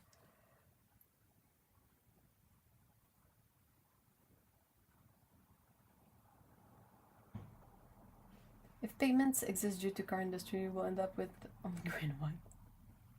Well, not just car industry, and also someone in the comments on my video was saying that it's I think it might have been Paulo, but it's not just the consumer cars, but also like all kinds of commercial cars and commercial vessels of sorts. So some colors that we don't necessarily see on consumer cars might still be used elsewhere.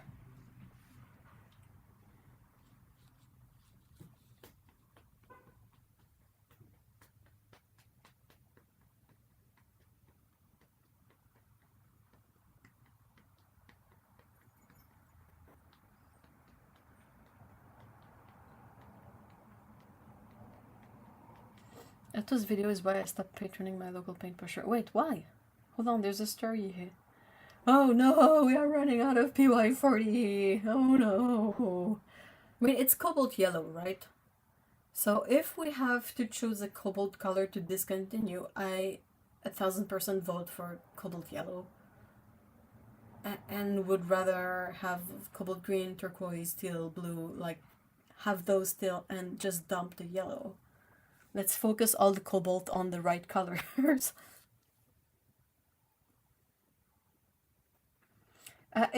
It turns into a gray-brown color really fast, really easily. If you look at Sun and Colors, Lana's website, and you put in PY40 in the search, like you can see how this color changes. Like, you don't even have to stick it in direct sunlight. It's gonna just become much more dull and muted. And it's expensive AF too. Confidence working.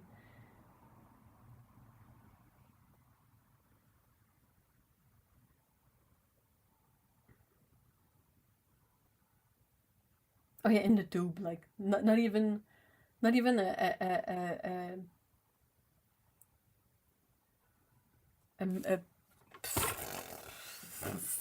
words. Okay. I think my brain just gave out. PI40 hates itself. Cobalt violet, purple, turquoise. Oh yeah, definitely. I'm heartbroken that the Cobalt Violet from Core is being discontinued, honestly. It's a difficult color, but it's so pretty. I love Cobalt Violet. It's sure it's a bit weak, but oh my gosh, look at that hue. It's beautiful. And it looks amazing in mixes too. Like if you mix Cobalt Violet with some yellows, any kind of yellow, you can get some really nice effect going on in kind of a brown color, but with this granulation showing through and the vibrancy of the yellow. Oh, I love it. I love it. I think it's outrageous they were still selling that crap. I think it should have been retired to a sort of like kind of a maybe a historical tier of like, you know how Daniel Smith have like what do they call them? Like artist colors? I don't, you know, they're colors that are named and chosen by artists. That elitist nonsense. Well, I feel like genuine alizarin crimson, Prussian blue, and well, Aurelian should have been into a specific category, like subcategory of watercolor that is like historical color, or like old masters color or whatnot. You know, colors that you kind of separate from the rest of the bunch because they have characteristics that are not fully desirable nowadays. But they are still colors that old fart painters will recommend that you get. I recommend that they get a talouche, as we say here. I think it's the same reason they still sell an R9. I've yet to swatch an R9 and I'm excited for it.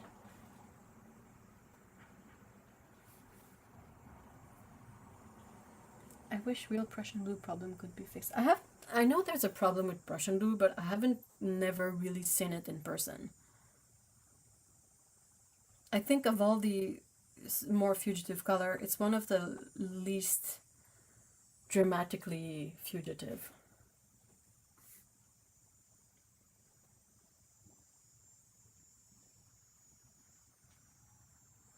Oh, I was commenting on how weird it was that Rembrandt uses the name real in yellow for yellow that didn't even look like the real thing, and he patronized me. Ugh!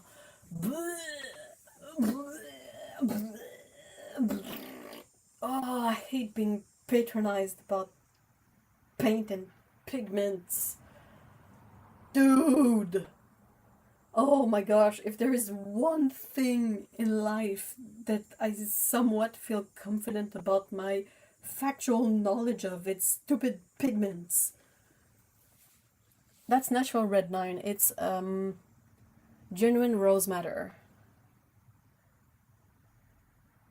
A legacy paint line. That's what I'm trying to get out of my brain. Thank you, Jinja. I would love that. I would love a legacy range. I think that would be amazing. And it would maybe interest people into like seeing why this is legacy, what does it mean, what are the colors in there, what are the characteristics of these colors, why are they there, who used them. You know, it's a conversation starter in a way.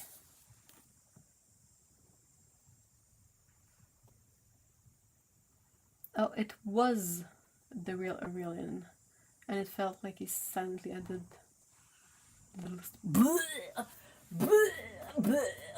fuck that guy. Oh man, dude. I was like, no, that's PY40 and that's not light fast and all at all, sorry. And he was like very much like, well, I'm the professional. Fuck that guy. No way. No way. Oh, what a loser. What an absolute loser.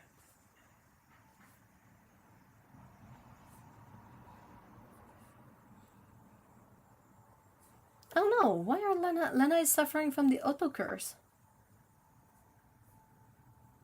I wanted to add to PY40 that the DS guy told me that theirs never turns yellow because it's higher quality, and he told me in person. Did you swatch that one? Like, I'm pretty sure you have that swatch on the website, and it turned brown gray like every other stupid. The only PY40 that I've seen that was doing a bit better is the one from Masha's watercolors. Like, she showed me a photo of a painting on her wall that uses that yellow, and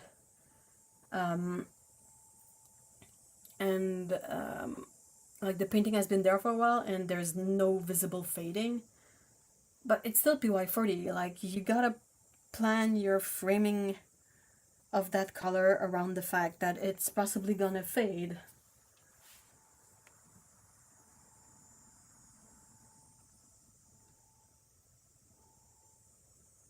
Oh, I mean, the DS dude is full of BS, we know that.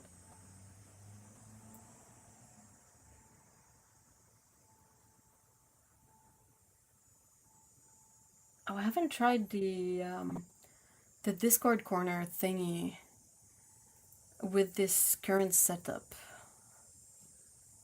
Do you want me to try it out? Though, I mean, I technically end stream in like 7 minutes, so...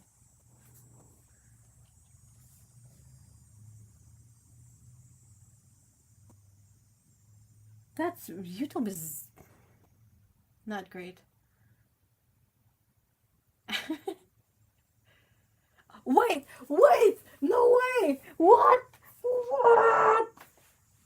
Lana says, tell Otto mine turned brown too. She's so right. When I told him my test turned brown, he said I was testing wrong! Oh! No way! No way! No way! Oh my gosh, how full of shit can that guy be? What? Oh! Oh, I can't! I can't! I can't! No! Bad dude, bad!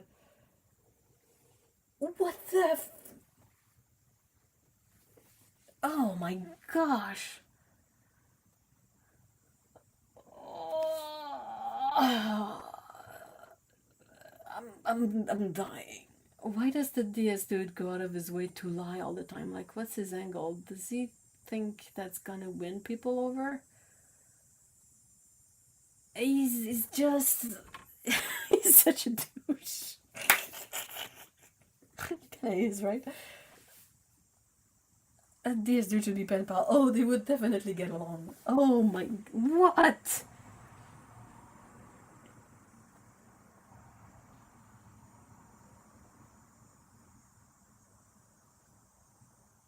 Nick's mad at you still. Yeah, I think he still does his whatever weekly live stream or something. I still think the trashy but cute sticker formatting is part of the right choice.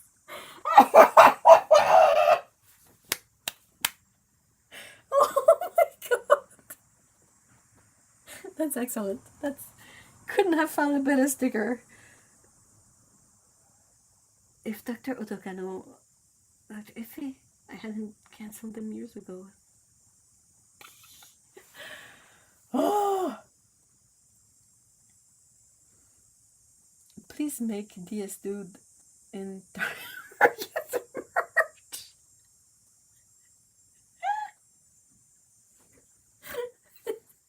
Oh, you know, guys, I don't know if you saw it go by, but last week I was able to make a video about discontinued paints, and it did really well. So if you took the time to check it out, thank you so much, and I really appreciate that.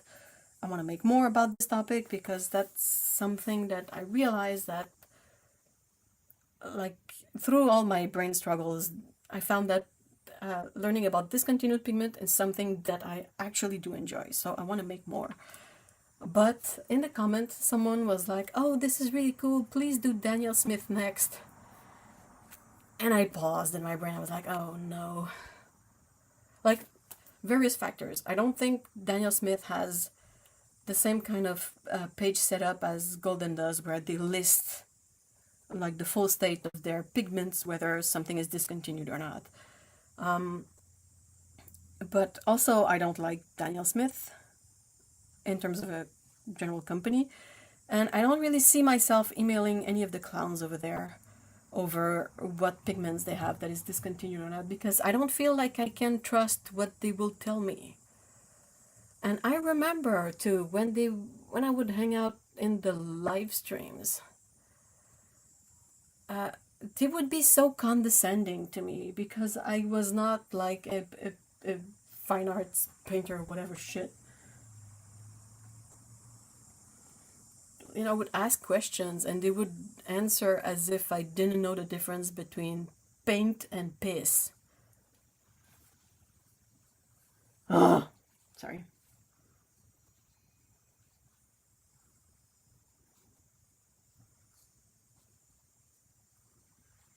Daniel Smith, thrashy but cute there. Did you market?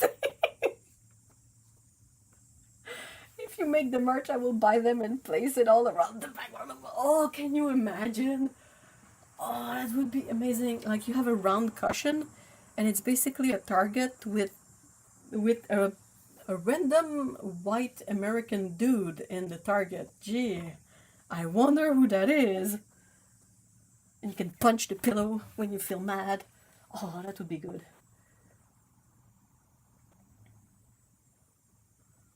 I feel like I need that sticker. They don't list discontinued paints. That would require them to be accountable and transparent. Oh, shots fired! Shots fired! Otto bringing in the big guns. Shots fired!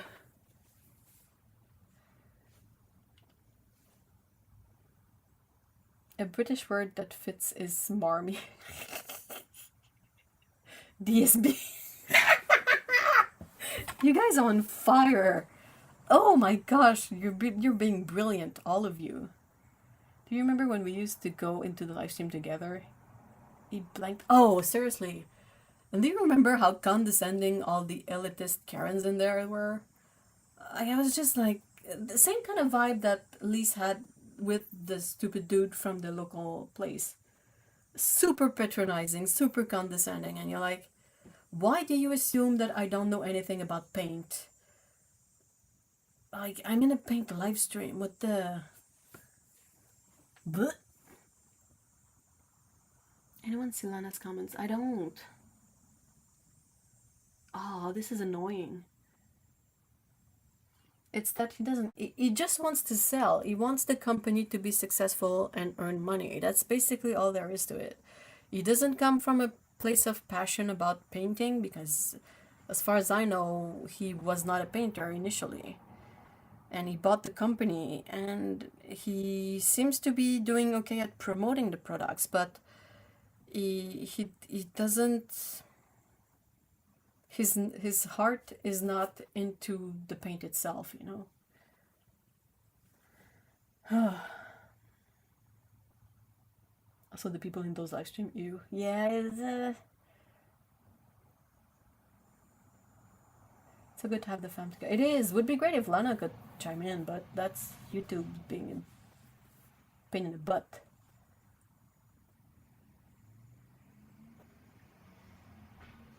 Oh, he was a big old bag of...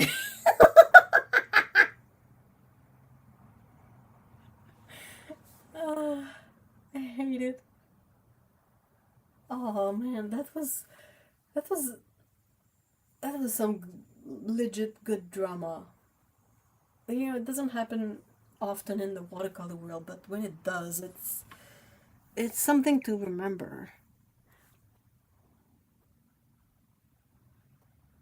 It's really annoying because, I mean, the paints are good, and I'm pretty sure that the initial Mr. Daniel Smith was a good guy, and as far as, you know, being passionate about the paints. Sometimes I see vintage Daniel Smith products at Odd Place Online, and at some point they had palettes before the recent ones.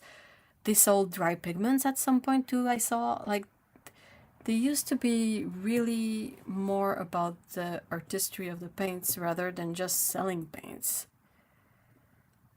Like, all their recent mix that they've added to their range, they're either like artist blends And I'm like, yeah, oh, okay, fine.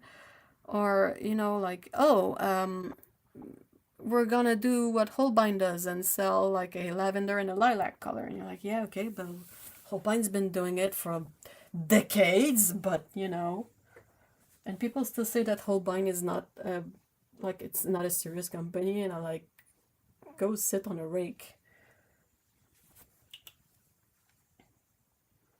Is not really a watercolor person though. It's why he's so head and shoulders above everyone else in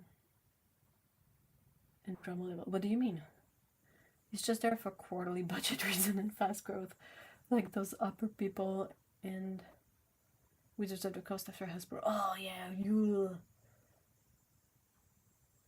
like the 100 pigments black. Yep, it's a beautiful black, but it's nothing you won't get from a lamp black or an ivory white or maybe a peach black. You know, it's black. It's just black. He's a business person, a money person. That's why he shut their mouth. Yeah, absolutely. But I hate that. I hate it. I know it is what's happening, and I hate it. It hurts me inside to think that someone so dispassionate about paints is leading a company that so many people love, and that, I mean, produces some pretty good colors, mind you. It's like having a cake, but then realizing the icing is actually shit. You're like, oh, but it's a cake, but it's shit, but it's a cake, but it's shit. Why is it shit? Why cake with what?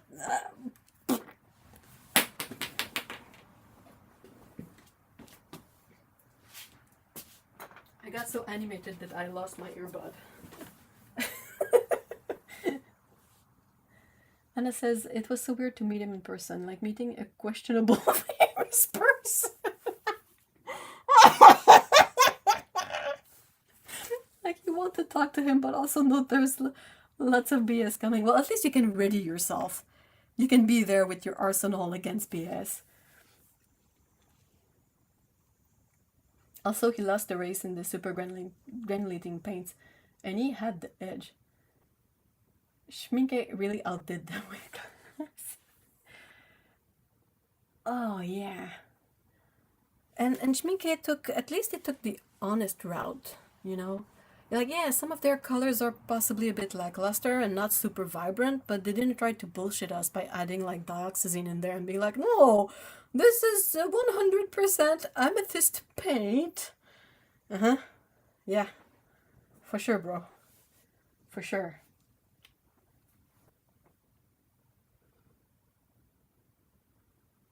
And then they leave with a golden handshake when it suits them.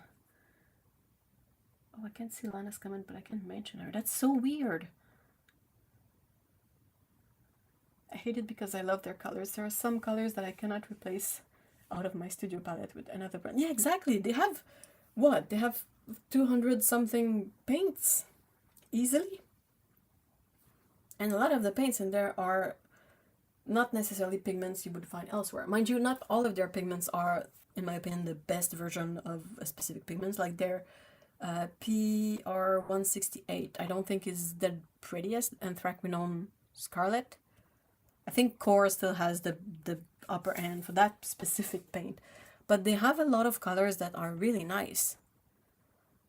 But the dude, man, I can't. I'm not good at separating the people from my perception of something they're related to, like actors or whatnot. If an actor did something that I find really unforgivable, I have a hard time watching their movies, even if it's not necessarily related.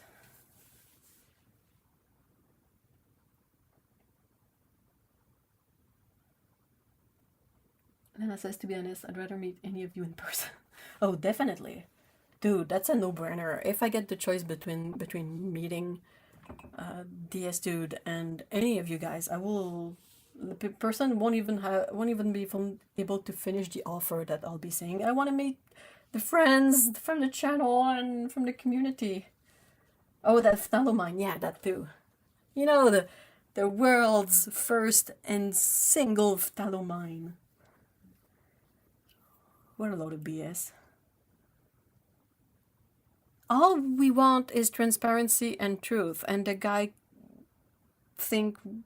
that dude thinks we're all dumbasses and that we don't know anything, and he knows better because he works for a company that's his company. And it's like, dude, I own a computer and I know nothing about computers. I'm not gonna pretend I do. So why does he assume that everybody he talks to, unless they're like an old white person painter, you know. Ugh. Lena met him on the Creative World Fair in Frankfurt. She discussed it in her server as well. Oh, ooh. I need to go back to that. I struggle with Discord a lot. There are Queen Rose, Queen Coral, Phthalo Turquoise, and Transred Oxide I haven't found good replacements for. At least that's just 4 colors. That's not too bad.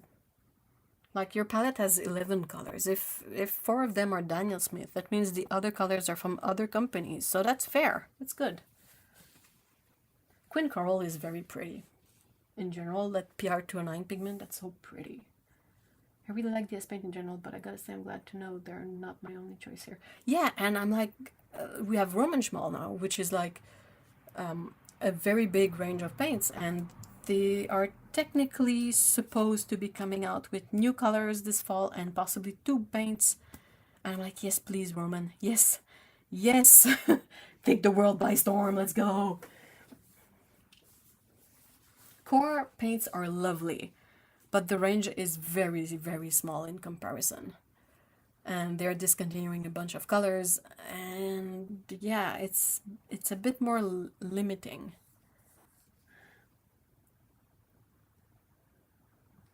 They're nice paints, but you pay per word for the description.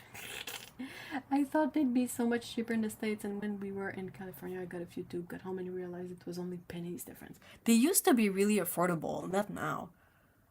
Like, I don't think my channel is that old, really. Like, what, 2017? Something like that. And when I started, like, the Daniel Smith were... wait, hold on, I'm trying to do mental maths. They were less than 2/3 of what they're now. They've gotten so expensive. It's ridiculous. It's stupid. There's no justification for that.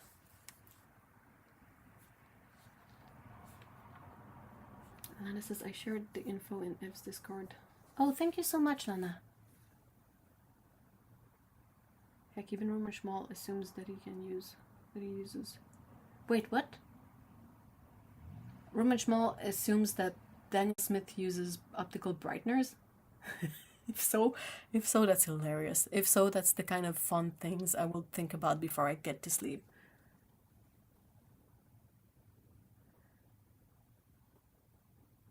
Yes, and depending on what they did, I lose access to favorite books, movies, paintings, etc. Yeah, like that stupid turf woman. She's one example. Tom Cruise is another one that I cannot stomach. And like, it's almost like I've gotten to a point where I cherish artists of any kind that I know are not creeps. It's like so many of them are turning out to be creeps, and you're like, you don't have to be a creep. Why? If he was just honest and humble, it will help. It will definitely help so much. Like, the people who already like Daniel Smith will still love it.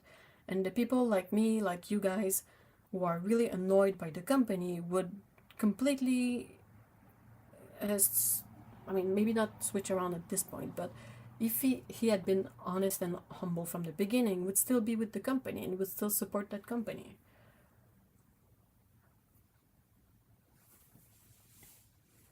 My palette has, 24-ish color, and only 4 of them are Daniel Smith. That's good. That's decent. That's fair.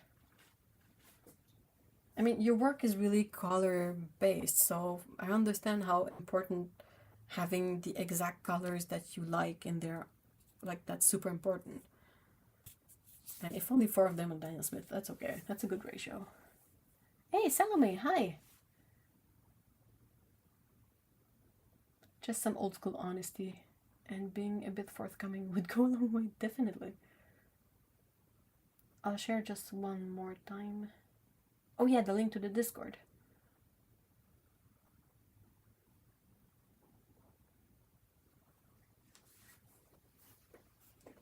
And don't forget to drink water, guys.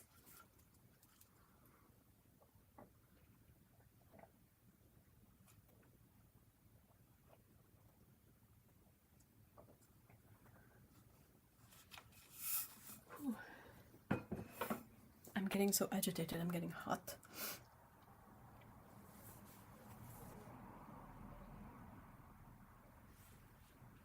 No, I hope that's not Shivo going for a bird.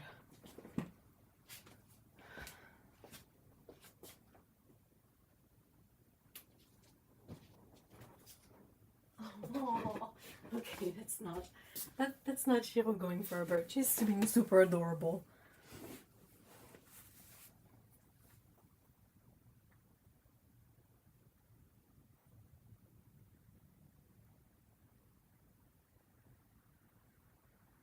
Oh, that's great news, Salome.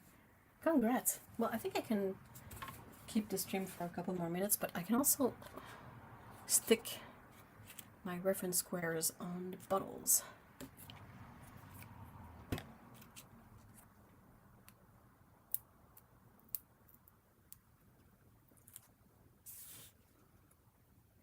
Boop. I said boop, like this. See? Now that's much more useful. Because when I have all my bottles together like that, I can see at a glance what color is what. And be like, I really need that Perylene color. Oh wait, it's this one. There you go. It's easy peasy. I have a somewhat decent memory to, like, when I see a swatch, be able to know which color it is-ish, you know. Does that make sense? Somewhat. But not having the swatches on the bottle, I find it really difficult. And since these are acrylic inks, I can't just paint the lid. It's not gonna stay there. And then I remembered that I had all of these little squares that had double-sided tape on it. And I was like, wait! I could use these, finally.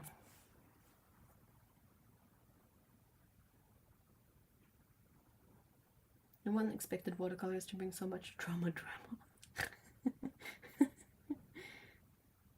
I missed him so much. Oh, we missed you too, Ginger. It's really lovely that many people have found their way back to the streams. It's never any pressure. You guys know that. You're not pressured into being there. If you can't be there, that's okay. But if it turns out that you can be there, well, that's always fun and much appreciated.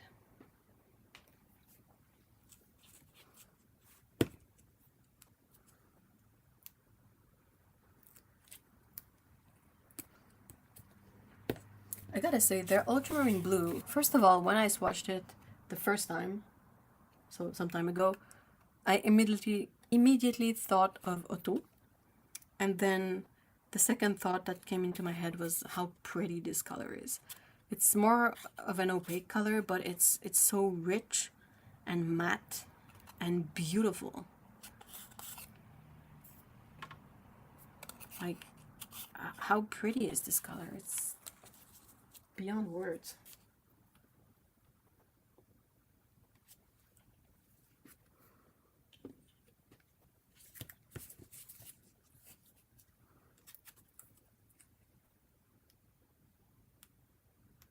So no attendance needed. It's attendance not mandatory, with the parentheses, but if you can be there and feel like it, it's gonna be a lot of fun. Does that make sense? The streams are not part of the official curriculum, but they will be part of the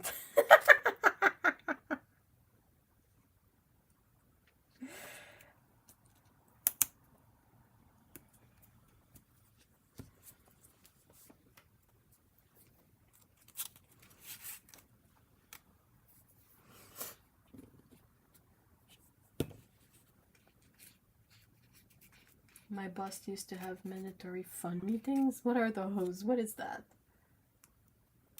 And I still use that phrase 15 years later. Sounds like a weird contradiction in itself, but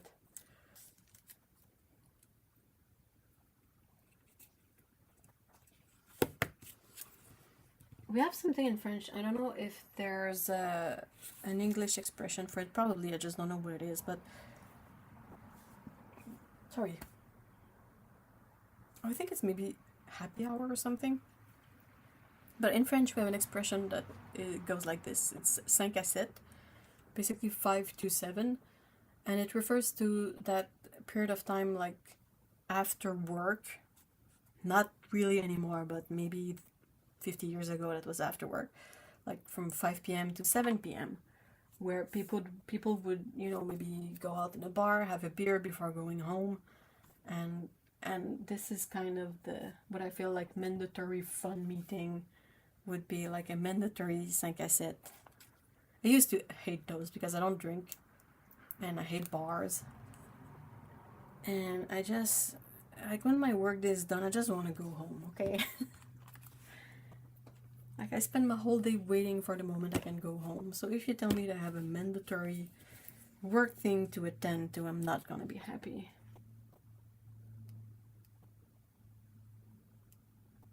I miss my art supplies. I love acrylic ink.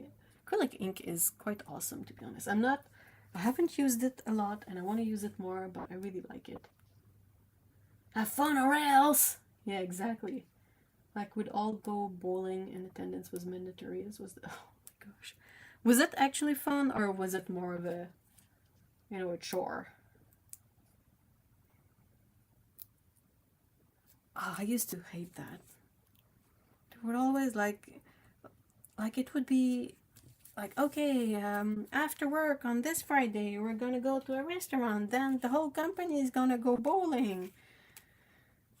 It would always kill me inside a bit because I just want to go home. I have like at least an hour of commute to do on a good day, and now you want me to stay up late, so when I go home the frequency of buses and subway is even lower. So it's gonna take me even more time to go home, and we're gonna go into noisy places with coworkers that, you know, are fine as colleagues, but are not my friends. And I don't want to have to buy a very expensive dinner somewhere. And just no. I went to my husband's work and got drunk on company money. Mandatory fun night is a more common phrase. Is more common a phrase than you might hope. Oh no. Someone may know the answer, but they also used to say one of the 3 following things, and they all meant something different, but I didn't get it. Just now, right now, now. Were you living in North Korea or Russia?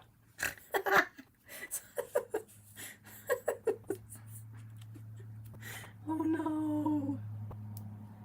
If it's mandatory, they should at least pay for it. I know. But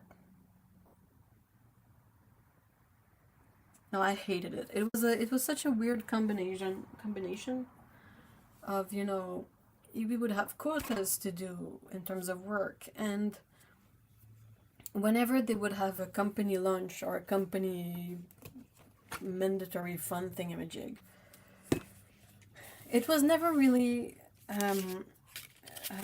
pushed as mandatory, because if it was completely mandatory, that means that they would probably have to pay for it.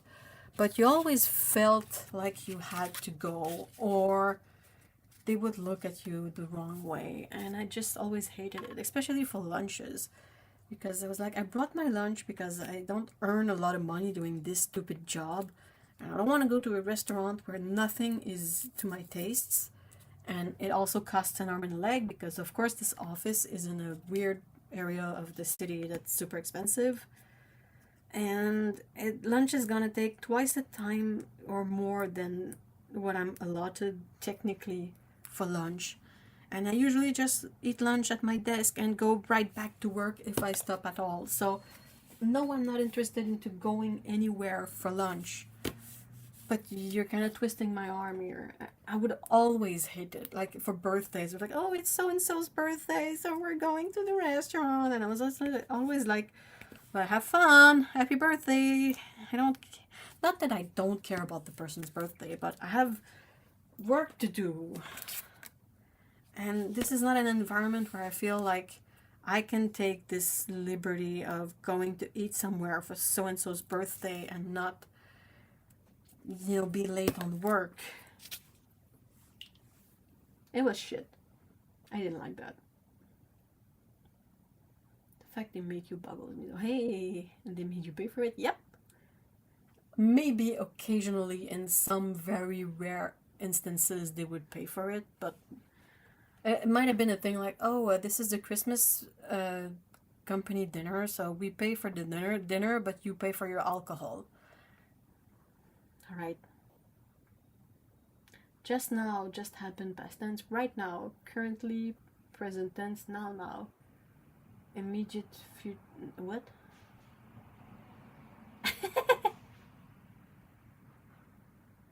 Jeez, what? Wait, so work didn't pay? No, they would never pay.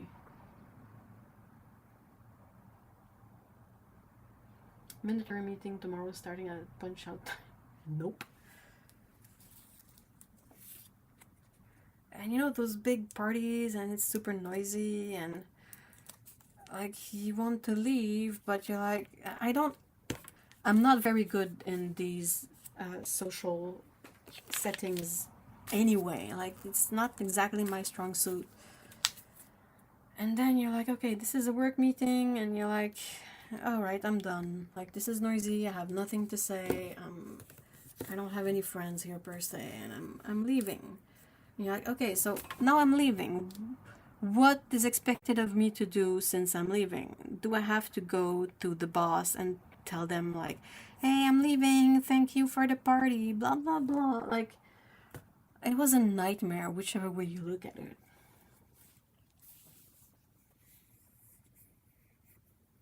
It's also just weird to force that stuff on your employees. I don't understand that kind of... Me neither. I hated it. I hated it. I would never, like if I had a company, I would never force any event on the employees. Or if I did, it would be over work hours, not after work. It's like, okay, well, from 3 to whatever, let's say people work until 5 p.m. As if, but let's say. Well, from 3 to 5, you'll still be paid, but we're doing a bit of a get together, and there'll be snack and drinks, and we can chat and have fun before heading off home on the weekend. Like it wouldn't be extra. If co-workers want to do something extra, they can set it up on their own and, make it happen by themselves, but it would not be a mandatory work thing. And like if people were like, oh, I don't want to be at the 3 to 5 meeting thingamajig. Like, well, if you leave at 3, you're not getting paid for the extra 2 hours. Like, this is not 2 hours of free time per se, but it's like, instead of working until 5, you can work until 3 and then come hang out with the other coworkers or something. Or you can keep working if you have work to do still. Like, no problem. I don't know. It's just annoying. The last department holiday party out was bowling, with 3 free alcohol tickets per person. I'm drinking a soda and...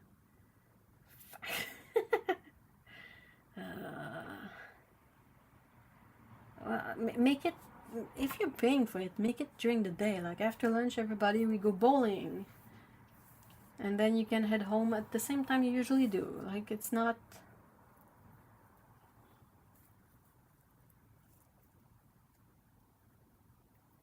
Being in a remote location with people from work, yeah, no. Nope. No, thank you. I'm not doing that. You can, if you want to. I am going home. And that's the end of that. Thank you. Oh my gosh. Also, I don't drive. I don't have a car. Can you imagine? Like, if I get a ride, I'd be over there and I'd be stuck there. I couldn't leave. nightmarish. Just nightmarish. Currently, hubby's work gives you a budget to spend on snacks during some work. Oh, that's decent. The thing is, they are forced. The only people who are good at it are too often masking on. Starting. Ugh. Cake for me. For nope. Oh man. Yeah, once we had a work thing that was in a sugar shack, and I was really on the fence about it. It was okay, but you're like, can we not? Like, this is work, and I enjoy working with all of you, but we don't have to be friends. We don't have to do things together outside of work. That's the whole thing.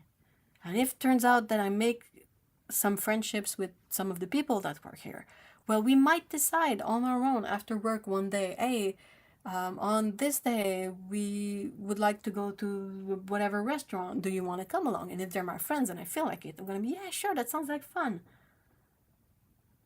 But any kind of forced work thing always feels so deranged to me. A few people, I'm going home. All right, so I think I'm gonna end stream here.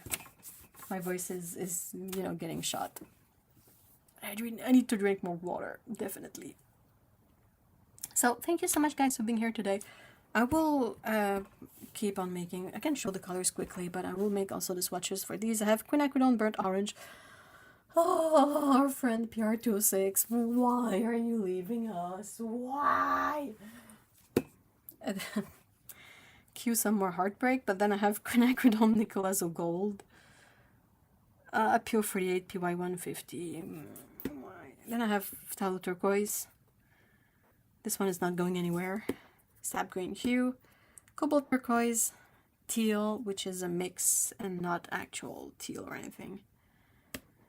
Permanent Violet Dark, which I honestly don't remember why I bought this color, but okay. And then Payne's Gray. And I like their Payne's Gray because it's somewhat granulating.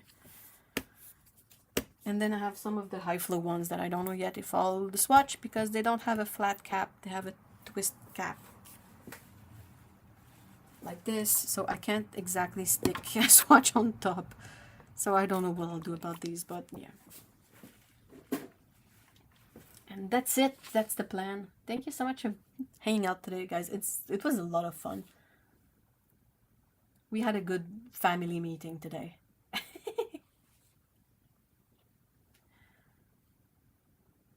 My old team, I miss and love. We call it farm fun. That's the whole thing. If you make friends at work, that's good. But to force people to... Anyway, I've said this. It's just silly. I don't like that. It's also kind of disrespectful for everybody who's not an extrovert in the group. Like, you're not gonna score points with all the introverts if you force them to go out someplace after work.